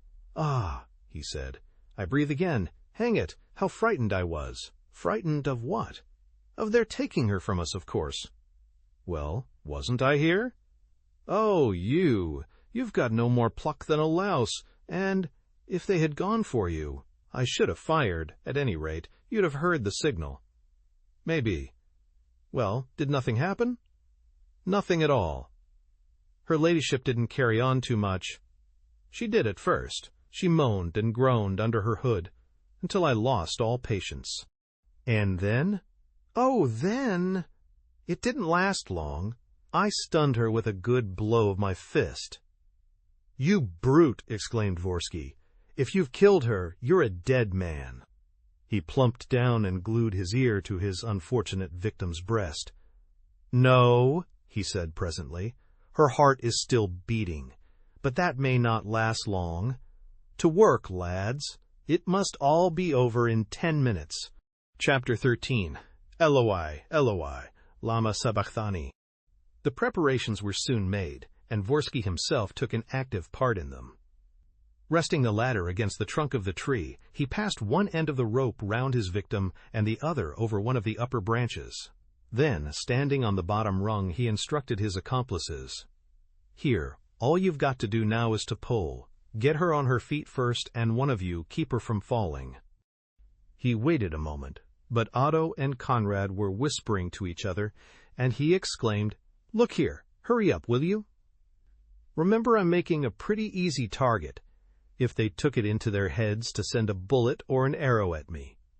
Are you ready?" The 2 assistants did not reply. "Well, this is a bit thick. What's the matter with you?" "Otto, Conrad." He leapt to the ground and shook them. "You're a pair of nice ones, you are. At this rate, we should still be at it tomorrow morning, and the whole thing will miscarry. Answer me, Otto, can't you?" He turned the light full on Otto's face. "Look here, what's all this about? Are you wriggling out of it? If so, you'd better say so. And you, Conrad? Are you both going on strike?" Otto wagged his head. "On strike? That's saying a lot. But Conrad and I would like a word or 2 of explanation." "Explanation? What about, you puddinghead? About the lady we're executing? About either of the 2 brats? It's no use taking that line, my man. I said to you when I first mentioned the business, will you go to work blindfold? There'll be a tough job and plenty of bloodshed, but there's big money at the end of it." "That's the whole question," said Otto. "Say what you mean, you jackass. It's for you to say and repeat the terms of our agreement. What are they?" "You know as well as I do." "Exactly. It's to remind you of them that I'm asking you to repeat them." "I remember them exactly. I get the treasure, and out of the treasure I pay you 200,000 francs between the 2 of you." "That's so, and it's not quite so. We'll come back to that. Let's begin by talking of this famous treasure. Here have we been grinding away for weeks, wallowing in blood, living in a nightmare of every sort of crime, and not a thing in sight." Vorsky shrugged his shoulders. "You're getting denser and denser, my poor Otto. You know there were certain things to be done first. They're all done, except one. In a few minutes this will be finished too, and the treasure will be ours." How do we know? Do you think I'd have done all that I have done if I wasn't sure of the result, as sure as I am that I'm alive? Everything has happened in a certain given order. It was all predetermined. The last thing will come at the hour foretold, and will open the gate for me. The gate of hell, sneered Otto, as I heard McGinnock call it. Call it by that name or another, it opens on the treasure which I shall have won. Very well, said Otto, impressed by Vorsky's tone of conviction. Very well, I'm willing to believe you're right. But what's to tell us that we shall have our share? You shall have your share for the simple reason that the possession of the treasure will provide me with such indescribable wealth that I'm not likely to risk having trouble with you two fellows for the sake of a couple of 100,000 francs. So we have your word? Of course. Your word that all the clauses of our agreement shall be respected. Of course. What are you driving at? This, that you've begun to trick us in the meanest way by breaking one of the clauses of the agreement. What's that? What are you talking about? Do you realize whom you're speaking to? I'm speaking to you, Vorsky. Vorsky laid violent hands on his accomplice. What's this? You dare to insult me? To call me by my name? Me. What of it? Seeing that you've robbed me of what's mine by rights. Vorsky controlled himself and, in a voice trembling with anger, say what you have to say and be careful, my man, for you're playing a dangerous game. Speak out. It's this, said Otto. Apart from the treasure, apart from the 200,000 francs, it was arranged between us. You held up your hand and took your oath on it, that any loose cash found by either of us in the course of the business would be divided in equal shares, half for you, half for Conrad and myself. Is that so? That's so. Then pay up, said Otto, holding out his hand. Pay up what? I haven't found anything. That's a lie. While we were settling the sisters Archignot, you discovered on one of them, tucked away in her bodice, the hoard which we couldn't find in their house. Well, that's a likely story, said Vorsky, in a tone which betrayed his embarrassment. It's absolutely the truth. Prove it. Just fish out that little parcel, tied up with string, which you've got pinned inside your shirt, just there, said Otto, touching Vorsky's chest with his finger. Fish it out, and let's have a look at those 50,000 franc notes. Vorsky made no reply. He was dazed, like a man who does not understand what is happening to him and who is trying to guess how his adversary procured a weapon against him. Do you admit it? Asked Otto. Why not? He rejoined. I meant to square up later, in the lump. Square up now, we'd rather have it that way. And suppose I refuse? You won't refuse. Suppose I do. In that case, look out for yourself. I have nothing to fear. There's only two of you. There's three of us at least. Where's the third? The third is a gentleman who seems cleverer than most, from what Conrad tells me. Brr! The one who fooled you just now, the one with the arrow and the white robe. You propose to call him? Rather! Vorsky felt that the game was not equal. The two assistants were standing on either side of him and pressing him hard. He had to yield. Here, you thief! Here, you robber! He shouted, taking out the parcel and unfolding the notes. It's not worthwhile counting, said Otto, snatching the bundle from him unawares. Hi! We'll do it this way, half for Conrad, half for me. Oh, you blackguard! Oh, you double-dyed thief! I'll make you pay for this. I don't care a button about the money, but to rob me as though you decoyed me into a wood, so to speak. I shouldn't like to be in your skin, my lad. He continued to insult the other, and then suddenly burst into a laugh, a forced, malicious laugh. After all, Otto, upon my word, well played. But where and how did you come to know it? You'll tell me that, won't you? Meanwhile, we've not a minute to lose. We're agreed all round, aren't we? And you'll get on with the work? Willingly, since you're taking the thing so well, said Otto. And he added obsequiously, After all, you have a style about you, sir. You're a fine gentleman, you are. And you're a varlet whom I pay. You've had your money, so hurry up. The business is urgent. The business, as the frightful creatures called it, was soon done. Climbing on his ladder, Vorsky repeated his orders, which were executed in docile fashion by Conrad and Otto. They raised the victim to her feet and then, keeping her upright, hauled at the rope. Vorsky seized the poor woman and, as her knees were bent, violently forced them straight. Thus flattened against the trunk of the tree, with her skirt tightened round her legs, her arms hanging to right and left at no great distance from her body, she was bound round the waist and under the arms. She seemed not to have recovered from her blow, and uttered no sound of complaint. Vorsky tried to speak a few words, but spluttered them, incapable of utterance. Then he tried to raise her head, but abandoned the attempt, lacking the courage to touch her who was about to die, and the head dropped low on the breast. He at once got down and stammered, "The brandy, Otto! Have you the flask? Oh, damn it, what a beastly business!" "There's time yet," Conrad suggested. Vorsky took a few sips and cried, "Time? For what? To let her off? Listen to me, Conrad. Rather than let her off, I'd sooner die in her stead. Give up my task? Ah, you don't know what my task, or what my object is. Besides," he drank some more, "it's excellent brandy, but to settle my heart, I'd rather have rum. Have you any, Conrad? A drain at the bottom of a flask. Hand it over." They had screened the lantern lest they should be seen, and they sat close up to the tree, determined to keep silence. But this fresh drink went to their heads. Vorsky began to hold forth very excitedly. "You've no need of any explanations. The woman who's dying up there, it's no use your knowing her name. It's enough if you know that she's the fourth of the women who were to die on the cross, and was specially appointed by fate. But there's one thing I can say to you, now that Vorsky's triumph is about to shine forth before your eyes. In fact, I take a certain pride in telling you, for, while all that's happened so far has depended on me and my will, the thing that's going to happen directly depends on the mightiest of wills working for Vorsky," he repeated several times, as though smacking his lips over the name. For Vorsky, and he stood up, impelled by the exuberance of his thoughts, to walk up and down and wave his arms. "Vorsky, son of a king. Vorsky, the elect of destiny. Prepare yourself. Your time has come.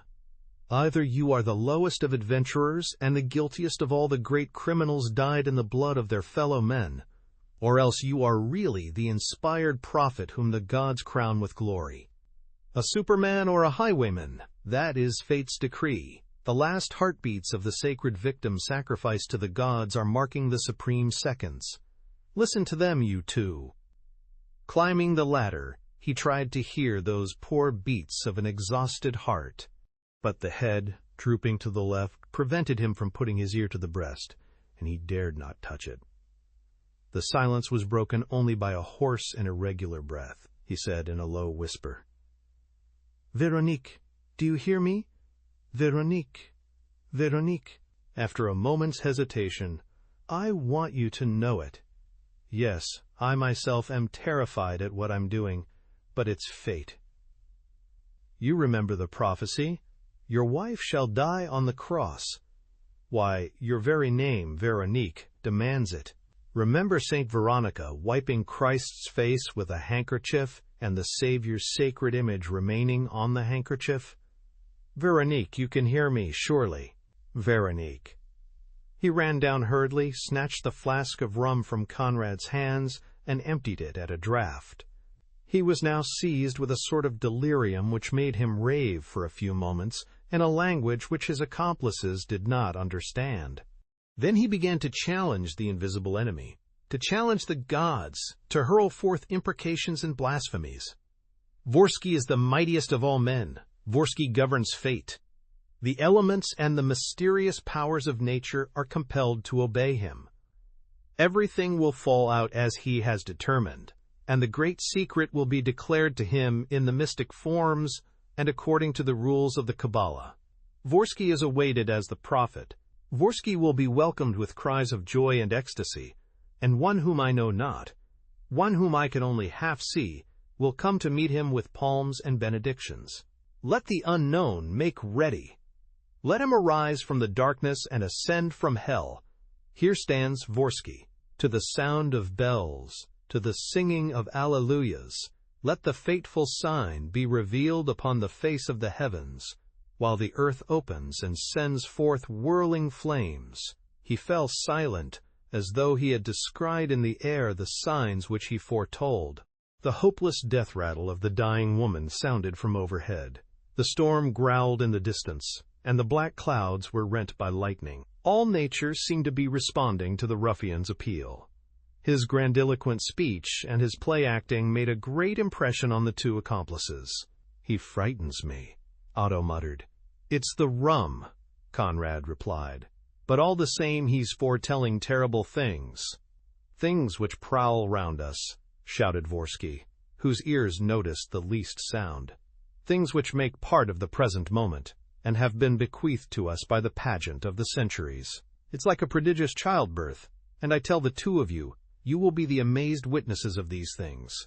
Otto and Conrad, be prepared as I am.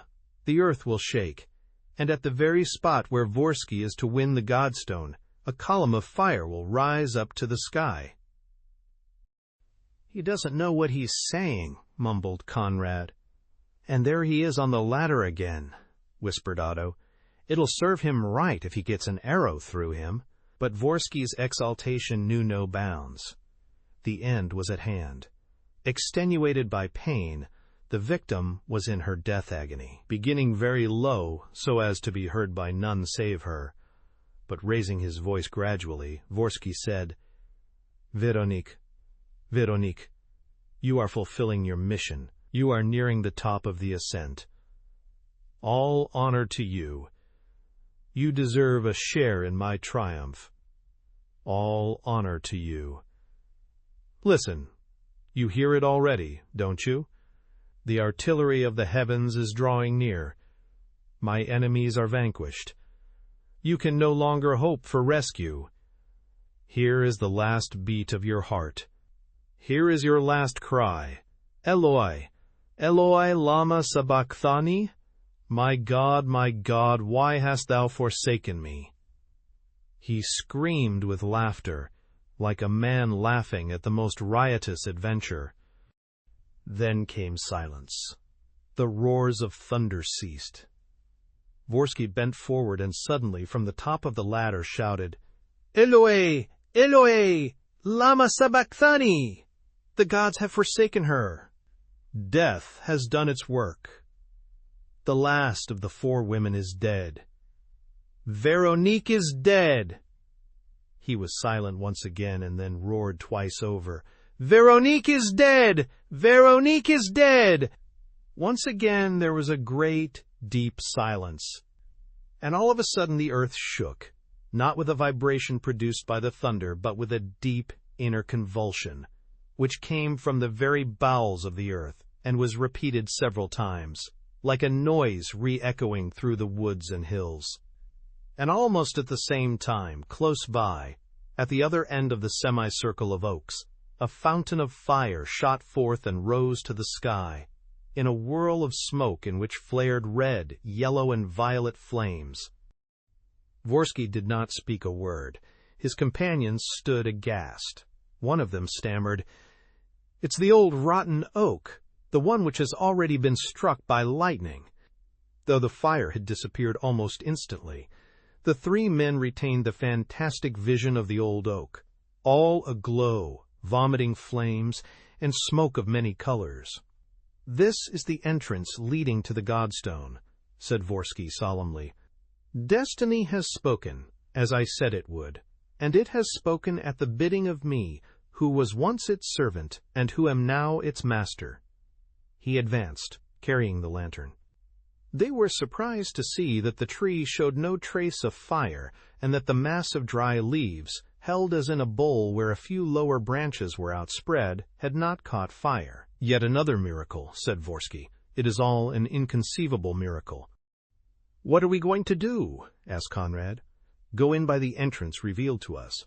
Take the ladder, Conrad, and feel with your hand in that heap of leaves. The tree is hollow, and we shall soon see. A tree can be as hollow as you please, said Otto, but there are always roots to it. and I can hardly believe in a passage through the roots. I repeat, we shall see. Move the leaves, Conrad, clear them away. No, I won't, said Conrad bluntly. What do you mean, you won't? Why not? Have you forgotten Magenok? Have you forgotten that he tried to touch the Godstone and had to cut his hand off? But this isn't the Godstone, Vorsky snarled. How do you know? Magenok was always speaking of the gate of hell. Isn't this what he meant when he talked like that? Vorsky shrugged his shoulders. And you, Otto, are you afraid too? Otto did not reply, and Vorsky himself did not seem eager to risk the attempt, for he ended by saying, After all, there's no hurry. Let's wait till daylight comes. We will cut down the tree with an axe, and that will show us better than anything how things stand and how to go to work. They agreed accordingly, but, as the signal had been seen by others besides themselves, and as they must not allow themselves to be forestalled, they resolved to sit down opposite the tree, under the shelter offered by the huge table of the fairies, dolmen. Otto, said Vorsky, go to the priory, fetch us something to drink, and also bring an axe, some ropes, and anything else that we're likely to want. The rain was beginning to pour in torrents.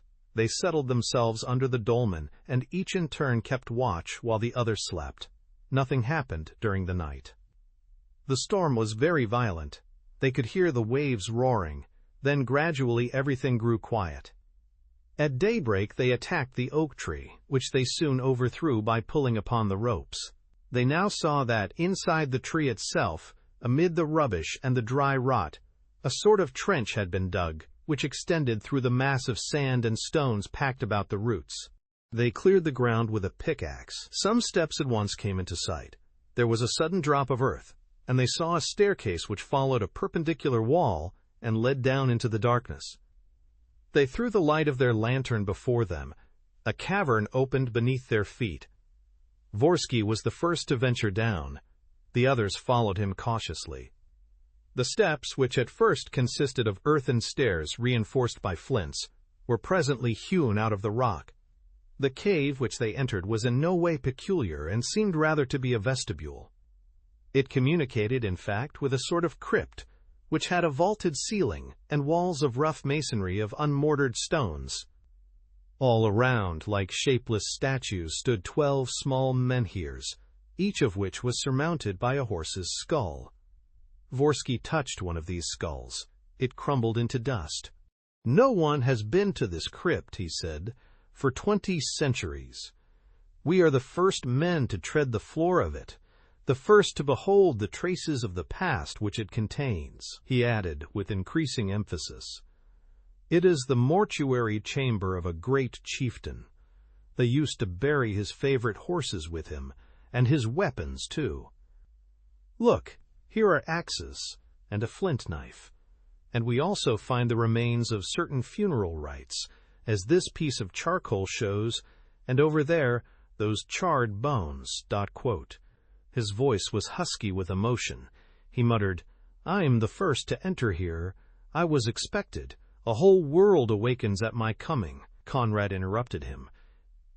There are other doorways, another passage, and there's a sort of light showing in the distance. A narrow corridor brought them to a second chamber, through which they reached yet a third. The 3 crypts were exactly alike, with the same masonry, the same upright stones, the same horses, skulls. The tombs of 3 great chieftains, said Vorsky. They evidently lead to the tomb of a king, and the chieftains must have been the king's guards, after being his companions during his lifetime. No doubt it's the next crypt. He hesitated to go farther, not from fear, but from excessive excitement and a sense of inflamed vanity which he was enjoying to the full. I am on the verge of knowledge, he declaimed in dramatic tones. Vorsky is approaching the goal, and has only to put out his hand to be regally rewarded for his labors and his struggles. The Godstone is there. For ages and ages men have sought to fathom the secret of the island, and not one has succeeded.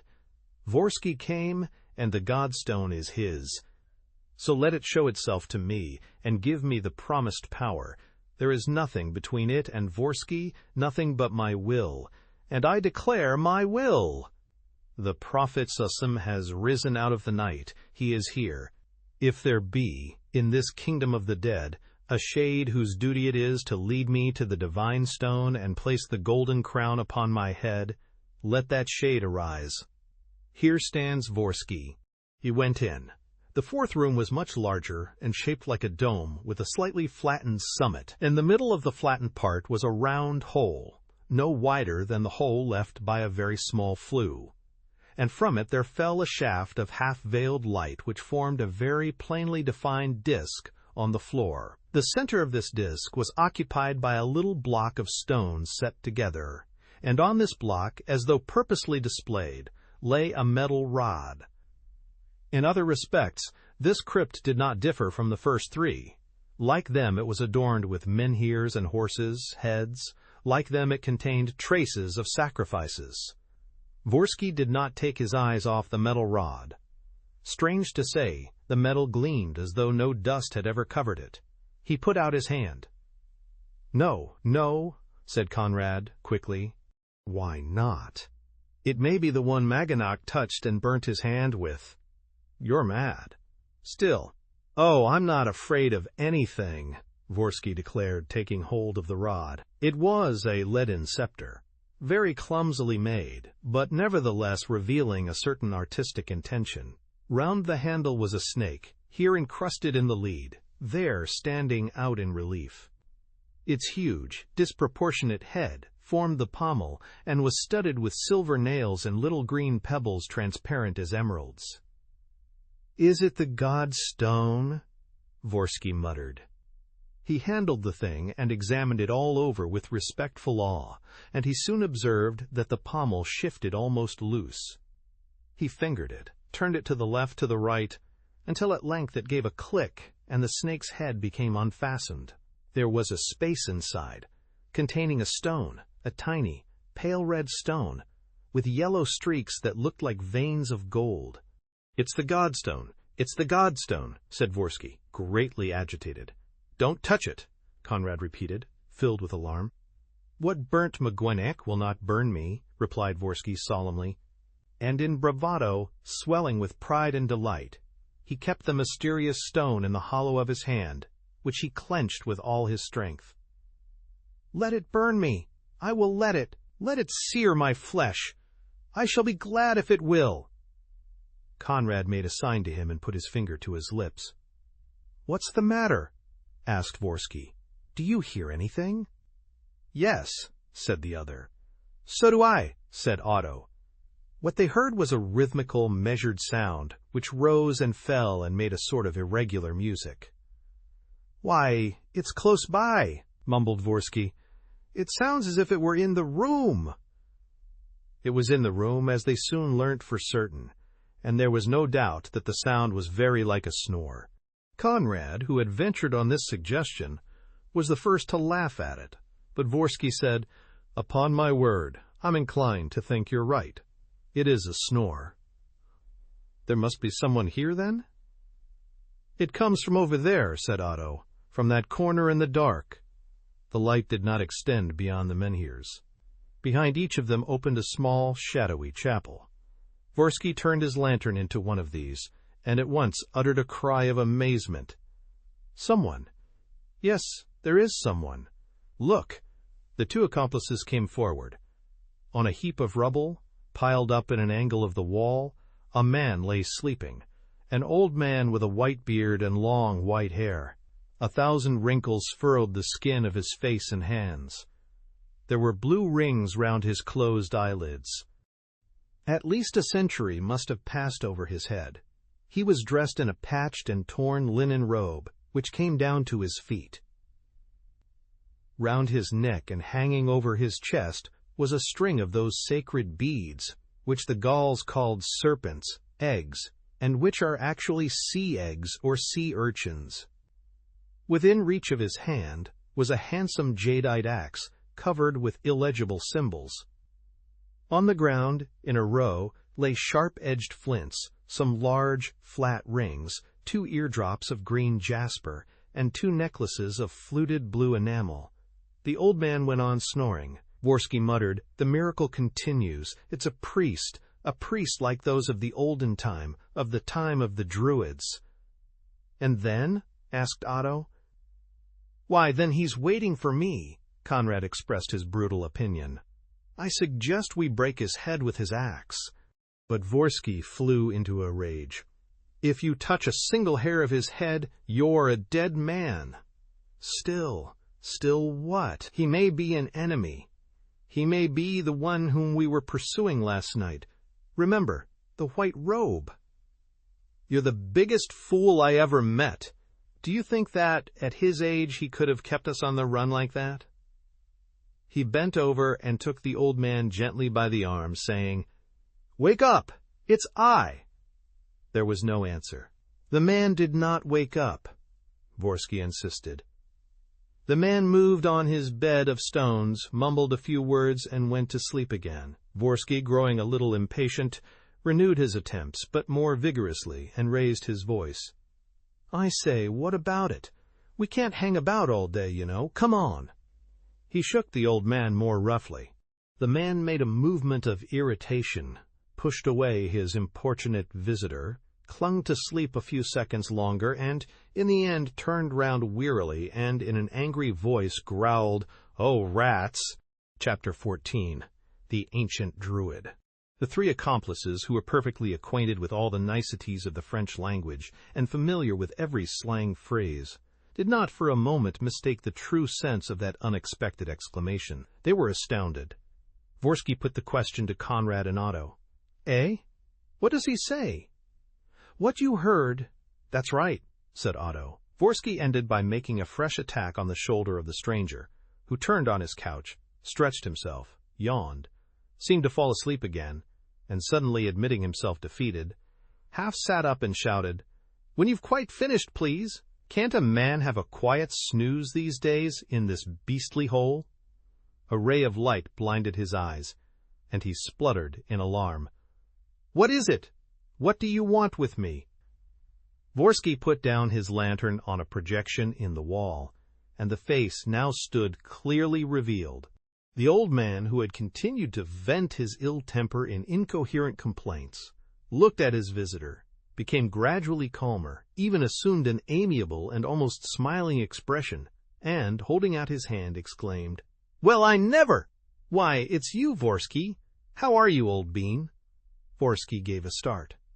That the old man should know him and call him by his name did not astonish him immensely, since he had the half-mystic conviction that he was expected as a prophet might be. But to a prophet, to a missionary clad in light and glory, entering the presence of a stranger crowned with the double majesty of age and sacerdotal rank, it was painful to be hailed by the name of Old Bean. Hesitating, ill at ease, not knowing with whom he was dealing, he asked, "Who are you? What are you here for? How did you get here?" And, when the other stared at him with a look of surprise, he repeated, in a louder voice, "Answer me, can't you? Who are you?" "Who am I?" replied the old man, in a husky and bleating voice. "Who am I? By Teutates, God of the Gauls, is it you who ask me that question? Then you don't know me? Come, try and remember. Good old Sejonax, eh? Do you get me now? Valeda's father, good old Sejonax, the lawgiver venerated by the Redons, of whom Chateaubriand speaks in the first volume of his Martyrs? Ah, I see your memory's reviving." "What are you gassing about?" cried Vorsky. "I'm not gassing. I'm explaining my presence here, and the regrettable events which brought me here long ago. Disgusted by the scandalous behavior of Veleda, who had gone wrong with that dismal blighter Eudorus, I became what we should call a Trappist nowadays. That is to say, I passed a brilliant exam as a bachelor of Druid laws. Since that time, in consequence of a few sprees, nothing to speak of, 3 or 4 jaunts to Paris, where I was attracted by Mabille, and afterwards by the Moulin Rouge. I was obliged to accept the little berth which I fill here. A cushy job, as you see. Guardian of the Godstone. A shirker's job. What? Vorsky's amazement and uneasiness increased at each word. He consulted his companions. Break his head, Conrad repeated. That's what I say, and I stick to it. And you, Otto? I think we ought to be on our guard. Of course we must be on our guard. But the old Druid caught the word. Leaning on a staff, he helped himself up and exclaimed, What's the meaning of this? Be on your guard. Against me. That's really a bit thick. Treat me as a fake. Why, haven't you seen my axe with the pattern of the swastika? The swastika, the leading Kabbalistic symbol. Eh? What? And this? What do you call this? He lifted his string of beads. What do you call it? Horse chestnuts? You've got some cheek, you have, to give a name like that to serpents, eggs which they form out of slaver, and the froth of their bodies mingled, and which they cast into the air, hissing the while. It's Pliny's own words I'm quoting. You're not going to treat Pliny also as a fake, I hope. You're a pretty customer. Putting yourself on your guard against me, when I have all my degrees as an ancient Druid, all my diplomas, all my patents, all my certificates signed by Pliny and Chateaubriand. The cheek of you! Upon my word, you won't find many ancient Druids of my sort genuine of the period, with the bloom of age upon them and a beard of centuries. I a fake. I who boast every tradition and who juggle with the customs of antiquity. Shall I dance the ancient Druid dance for you as I did before Julius Caesar? Would you like me to? And, without waiting for a reply, the old man, flinging aside his staff, began to cut the most extravagant capers, and to execute the wildest of jigs with perfectly astounding agility. And it was the most laughable sight to see him jumping and twisting about, with his back bent, his arms outstretched, his legs shooting to right and left from under his robe, his beard following the evolutions of his frisking body, while the bleeding voice announced the successive changes in the performance. The ancient Druids dance, or Caesar's delight. High tiddly, high tie, high, the mistletoe dance, vulgarly known as the tickle-toe, the serpents, egg waltz, music by Pliny. Hello there, begone, dull care, the Vorska, or the tango of the 30 coffins, the hymn of the Red Prophet. Hallelujah, hallelujah, glory be to the prophet.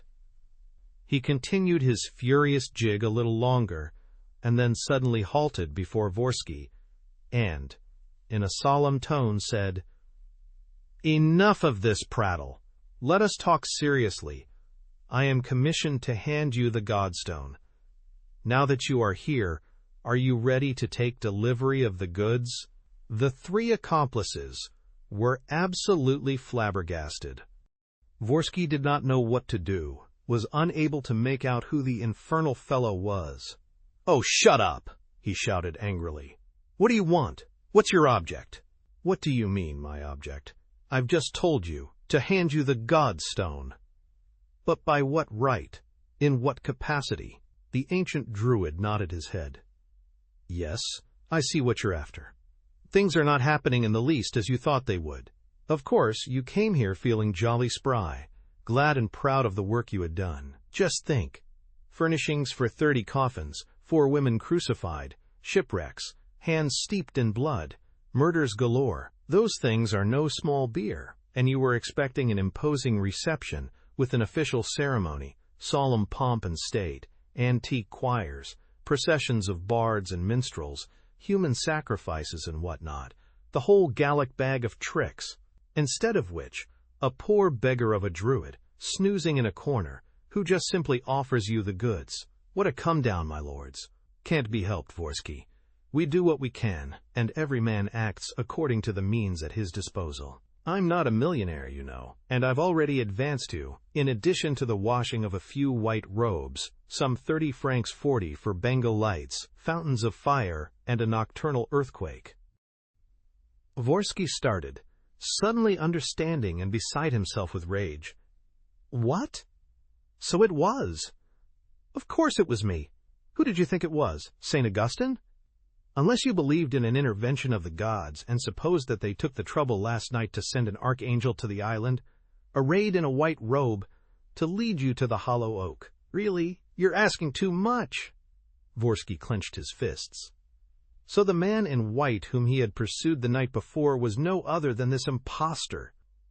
Oh, he growled, I'm not fond of having my leg pulled. Having your leg pulled, cried the old man. You've got a cheek, old chap. Who hunted me like a wild beast till I was quite out of breath? And who drove bullets through my best Sunday robe? I never knew such a fellow. It'll teach me to put my back into a job again. That'll do, roared Vorsky. That'll do. Once more, and for the last time, what do you want with me? I'm sick of telling you. I am commissioned to hand you the Godstone. Commissioned by whom? Oh, hanged if I know. I've always been brought up to believe that someday a prince of Almain would appear at Sarek, one Vorsky, who would slay his 30 victims, and to whom I was to make an agreed signal when his 30th victim had breathed her last. Therefore, as I'm a slave to orders, I got together my little parcel, bought 2 Bengal lights at 3 francs 75 apiece at a hardware shop in Brest, plus a few choice crackers, and, at the appointed hour, took up my perch in my observatory, taper in hand, all ready for work. When you started howling, in the top of the tree, she's dead. She's dead. I thought that was the right moment, set fire to the lights, and with my crackers shook the bowels of the earth. There. Now you know all about it. Vorsky stepped forward, with his fists raised to strike. That torrent of words, that imperturbable composure, that calm, bantering voice, put him beside himself. Another word and I'll knock you down, he cried. I've had enough of it. Is your name Vorsky? Yes, and then? Are you a prince of Almain? Yes, and then? Have you slain your 30 victims? Yes. Well, then, you're my man. I have a Godstone to hand you, and I mean to hand it you. Come what may, that's the sort of hairpin I am. You've got to pocket it, your miracle stone. But I don't care a hang for the Godstone, roared Vorsky, stamping his foot. And I don't care a hang for you. I want nobody. The Godstone. Why, I've got it. It's mine. I've got it on me. Let's have a look.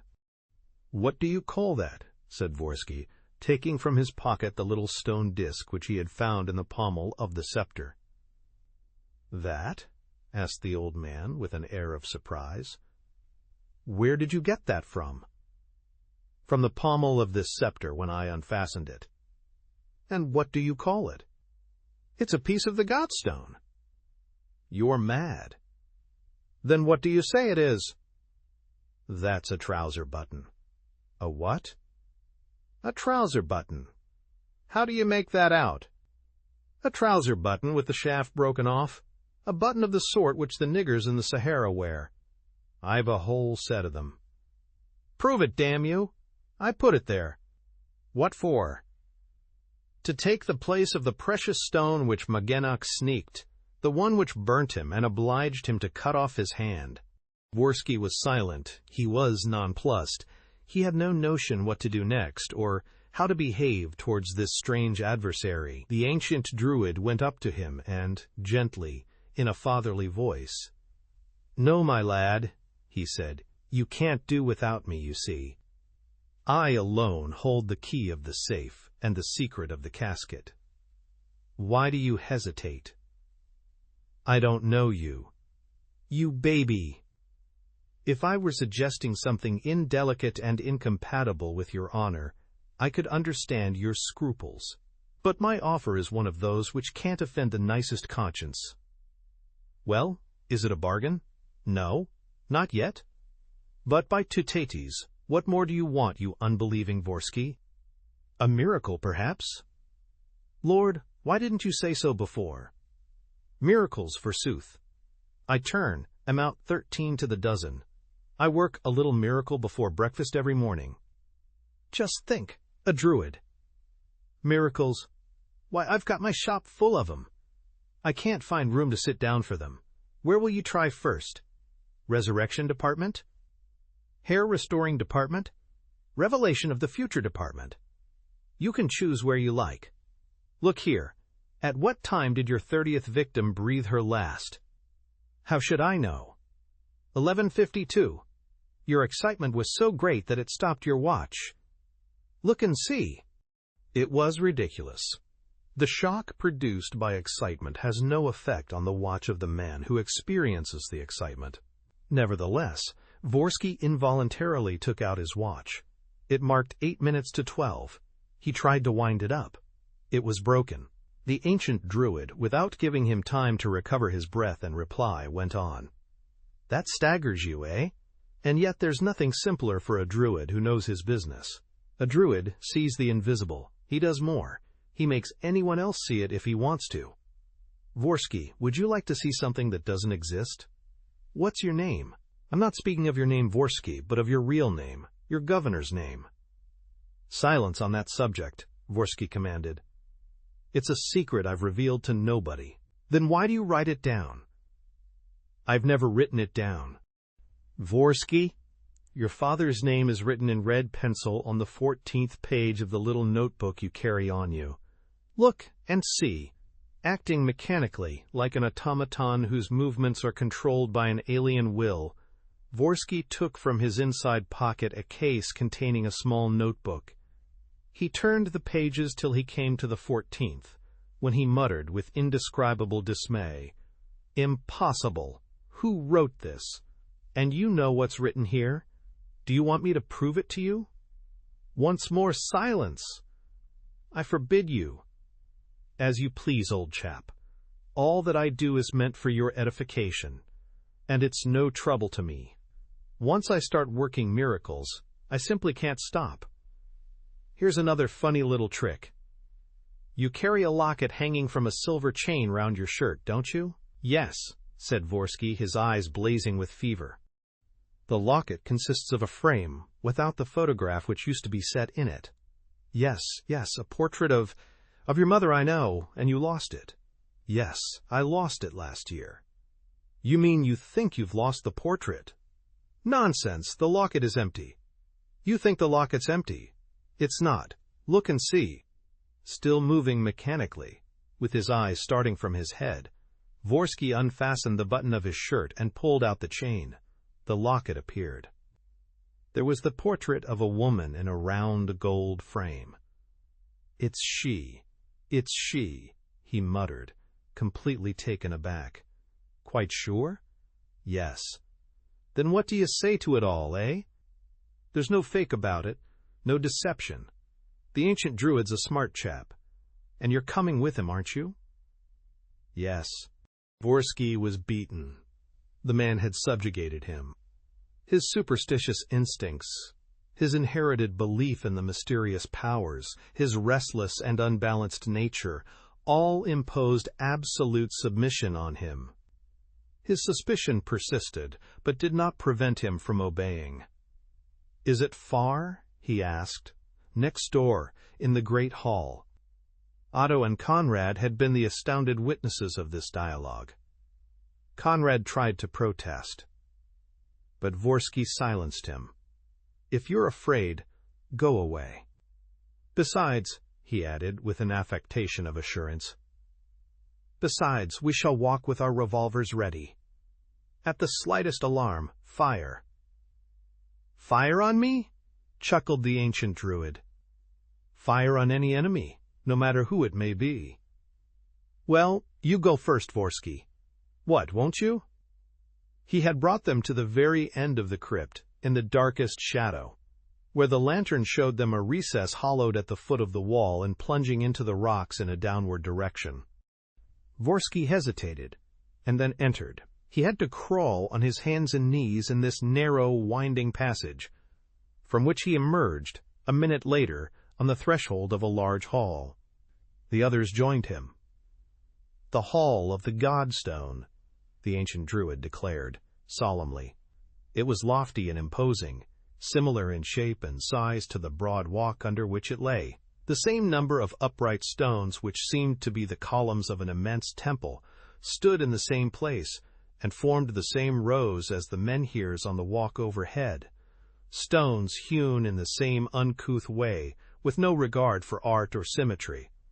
The floor was composed of huge, irregular flagstones, intersected with a network of gutters, and covered with round patches of dazzling light, falling from above at some distance one from the other.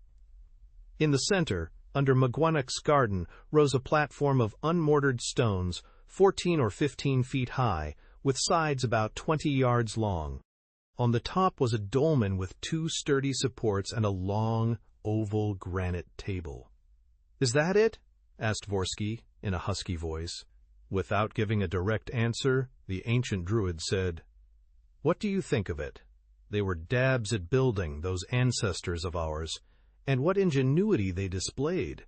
What precautions against prying eyes and profane inquiries! Do you know where the light comes from? For we are in the bowels of the island, and there are no windows opening on to the sky. The light comes from the upper menhirs.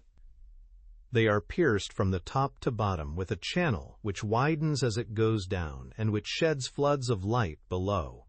In the middle of the day, when the sun is shining, it's like fairyland. You, who are an artist, would shout with admiration." "Then that's it?" Vorsky repeated.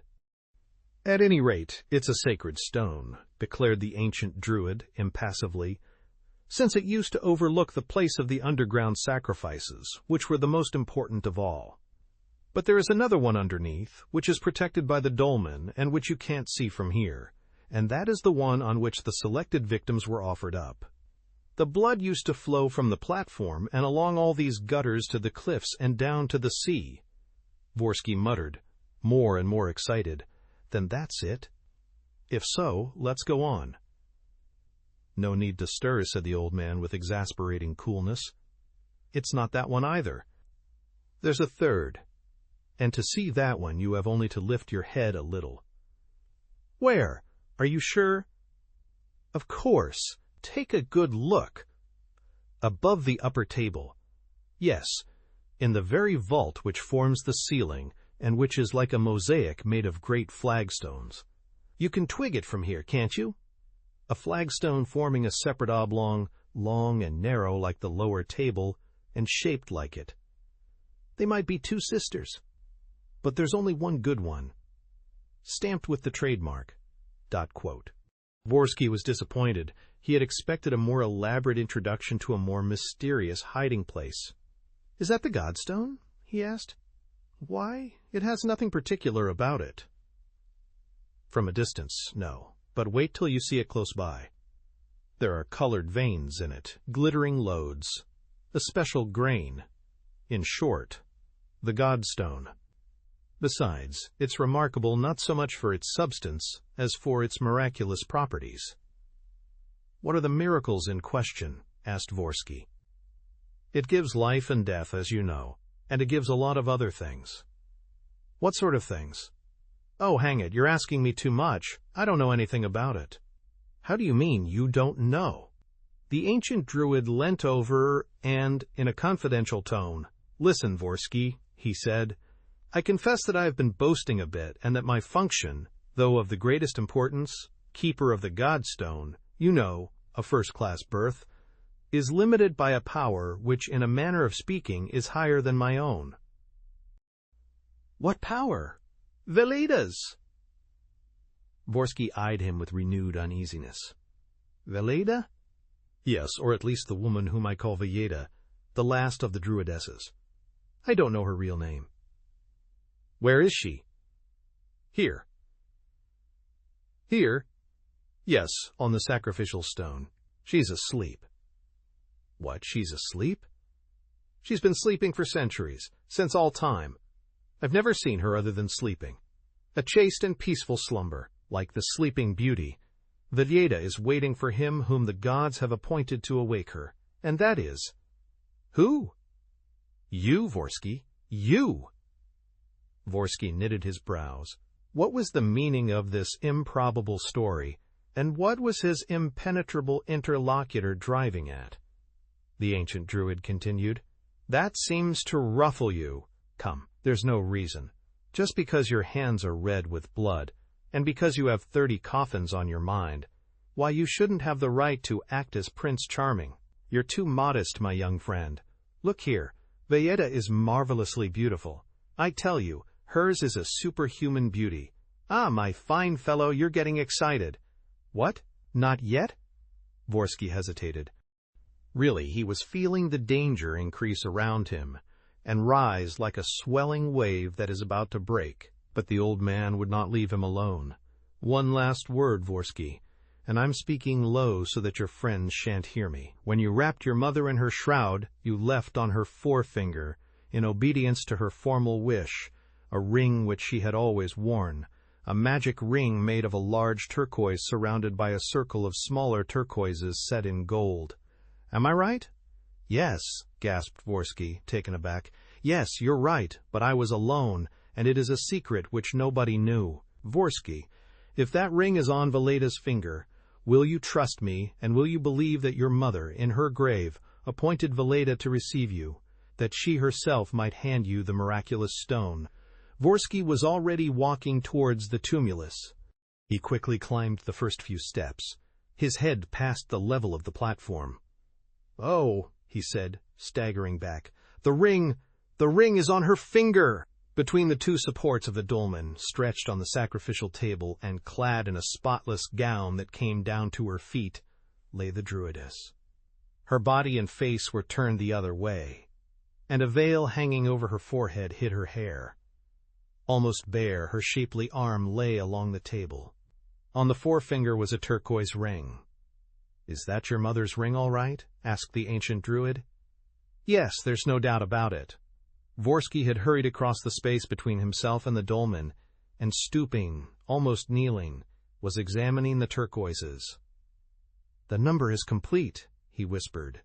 "One of them is cracked, another is half covered by the gold setting which is worked down over it." "You needn't be so cautious," said the old man. "She won't hear you, and your voice can't wake her. What you had better do is to stand up and pass your hand lightly over her forehead. That is the magic caress which will rouse her from her slumber."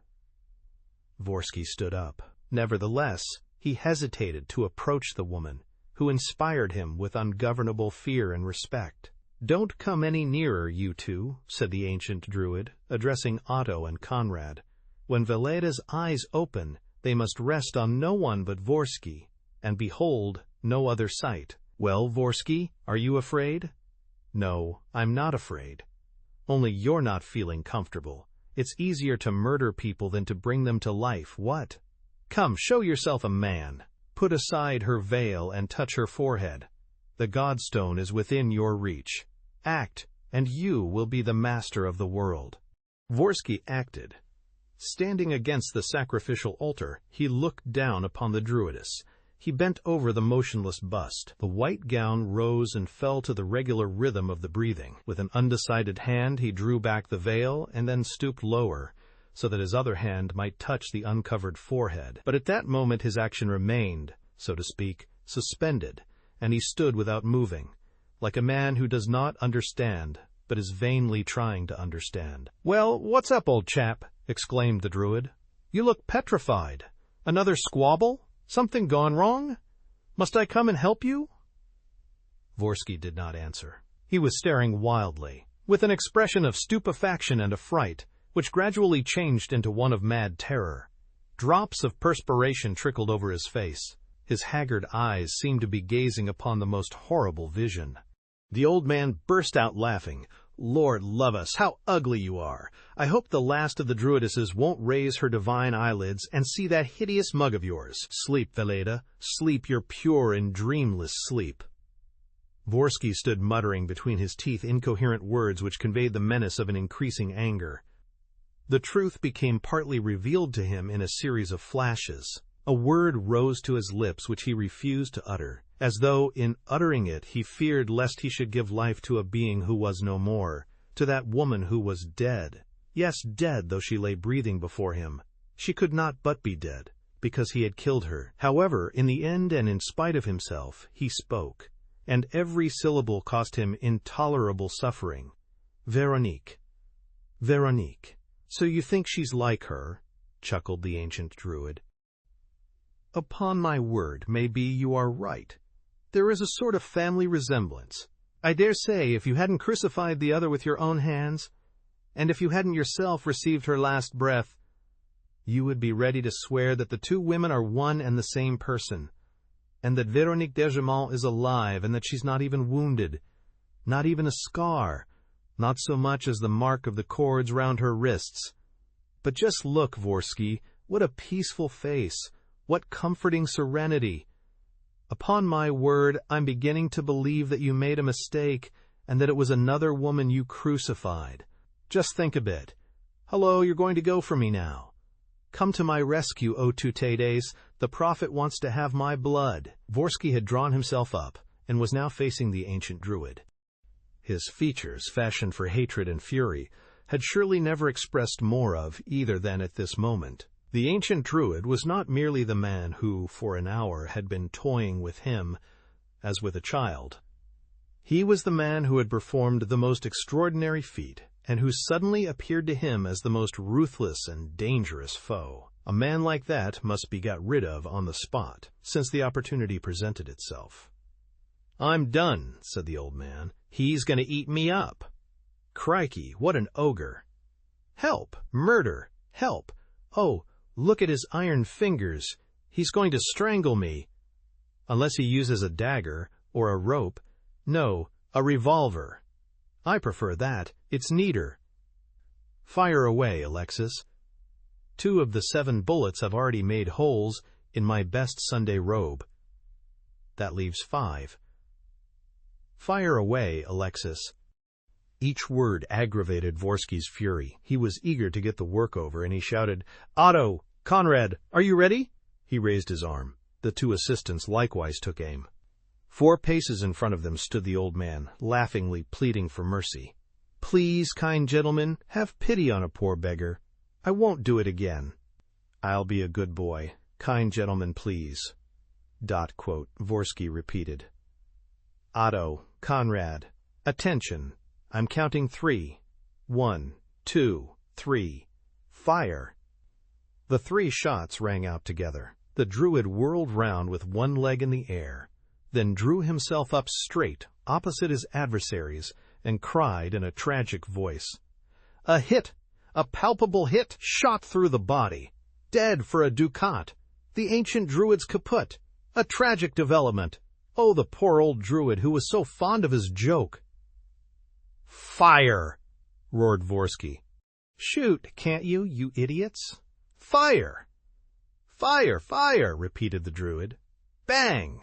Bang! A bullseye! 2, 3 bullseyes! Your shot, Conrad! Bang! Yours, Otto! Bang!" The shots rattled and echoed through the great resounding hall. The bewildered and furious accomplices were gesticulating before their target, while the invulnerable old man danced and kicked, now almost squatting on his heels, now leaping up with astounding agility. "Lord, what fun one can have in a cave! And what a fool you are, Vorsky, my own, you blooming old prophet! What a mug! But I say, however could you take it all in? The Bengal lights, the crackers, and the trouser button, and your old mother's ring. You silly juggins! What a spoof!" Vorsky stopped. He realized that the 3 revolvers had been made harmless, but how? By what unprecedented marvel? What was at the bottom of all this fantastic adventure? Who was that demon standing in front of him? He flung away his useless weapon and looked at the old man. Was he thinking of seizing him in his arms and crushing the life out of him? He also looked at the woman and seemed ready to fall upon her. But he obviously no longer felt equal to facing those 2 strange creatures, who appeared to him to be remote from the world and from actuality. Then, quickly, he turned on his heel and, calling to his accomplices, made for the crypts, followed by the ancient Druid's jeers. "Look at that now! He's slinging his hook! And the godstone, what about it? What do you want me to do with it? I say, Isn't he showing a clean pair of heels? Hi, are your trousers on fire? Yoicks, tally-ho, prof et,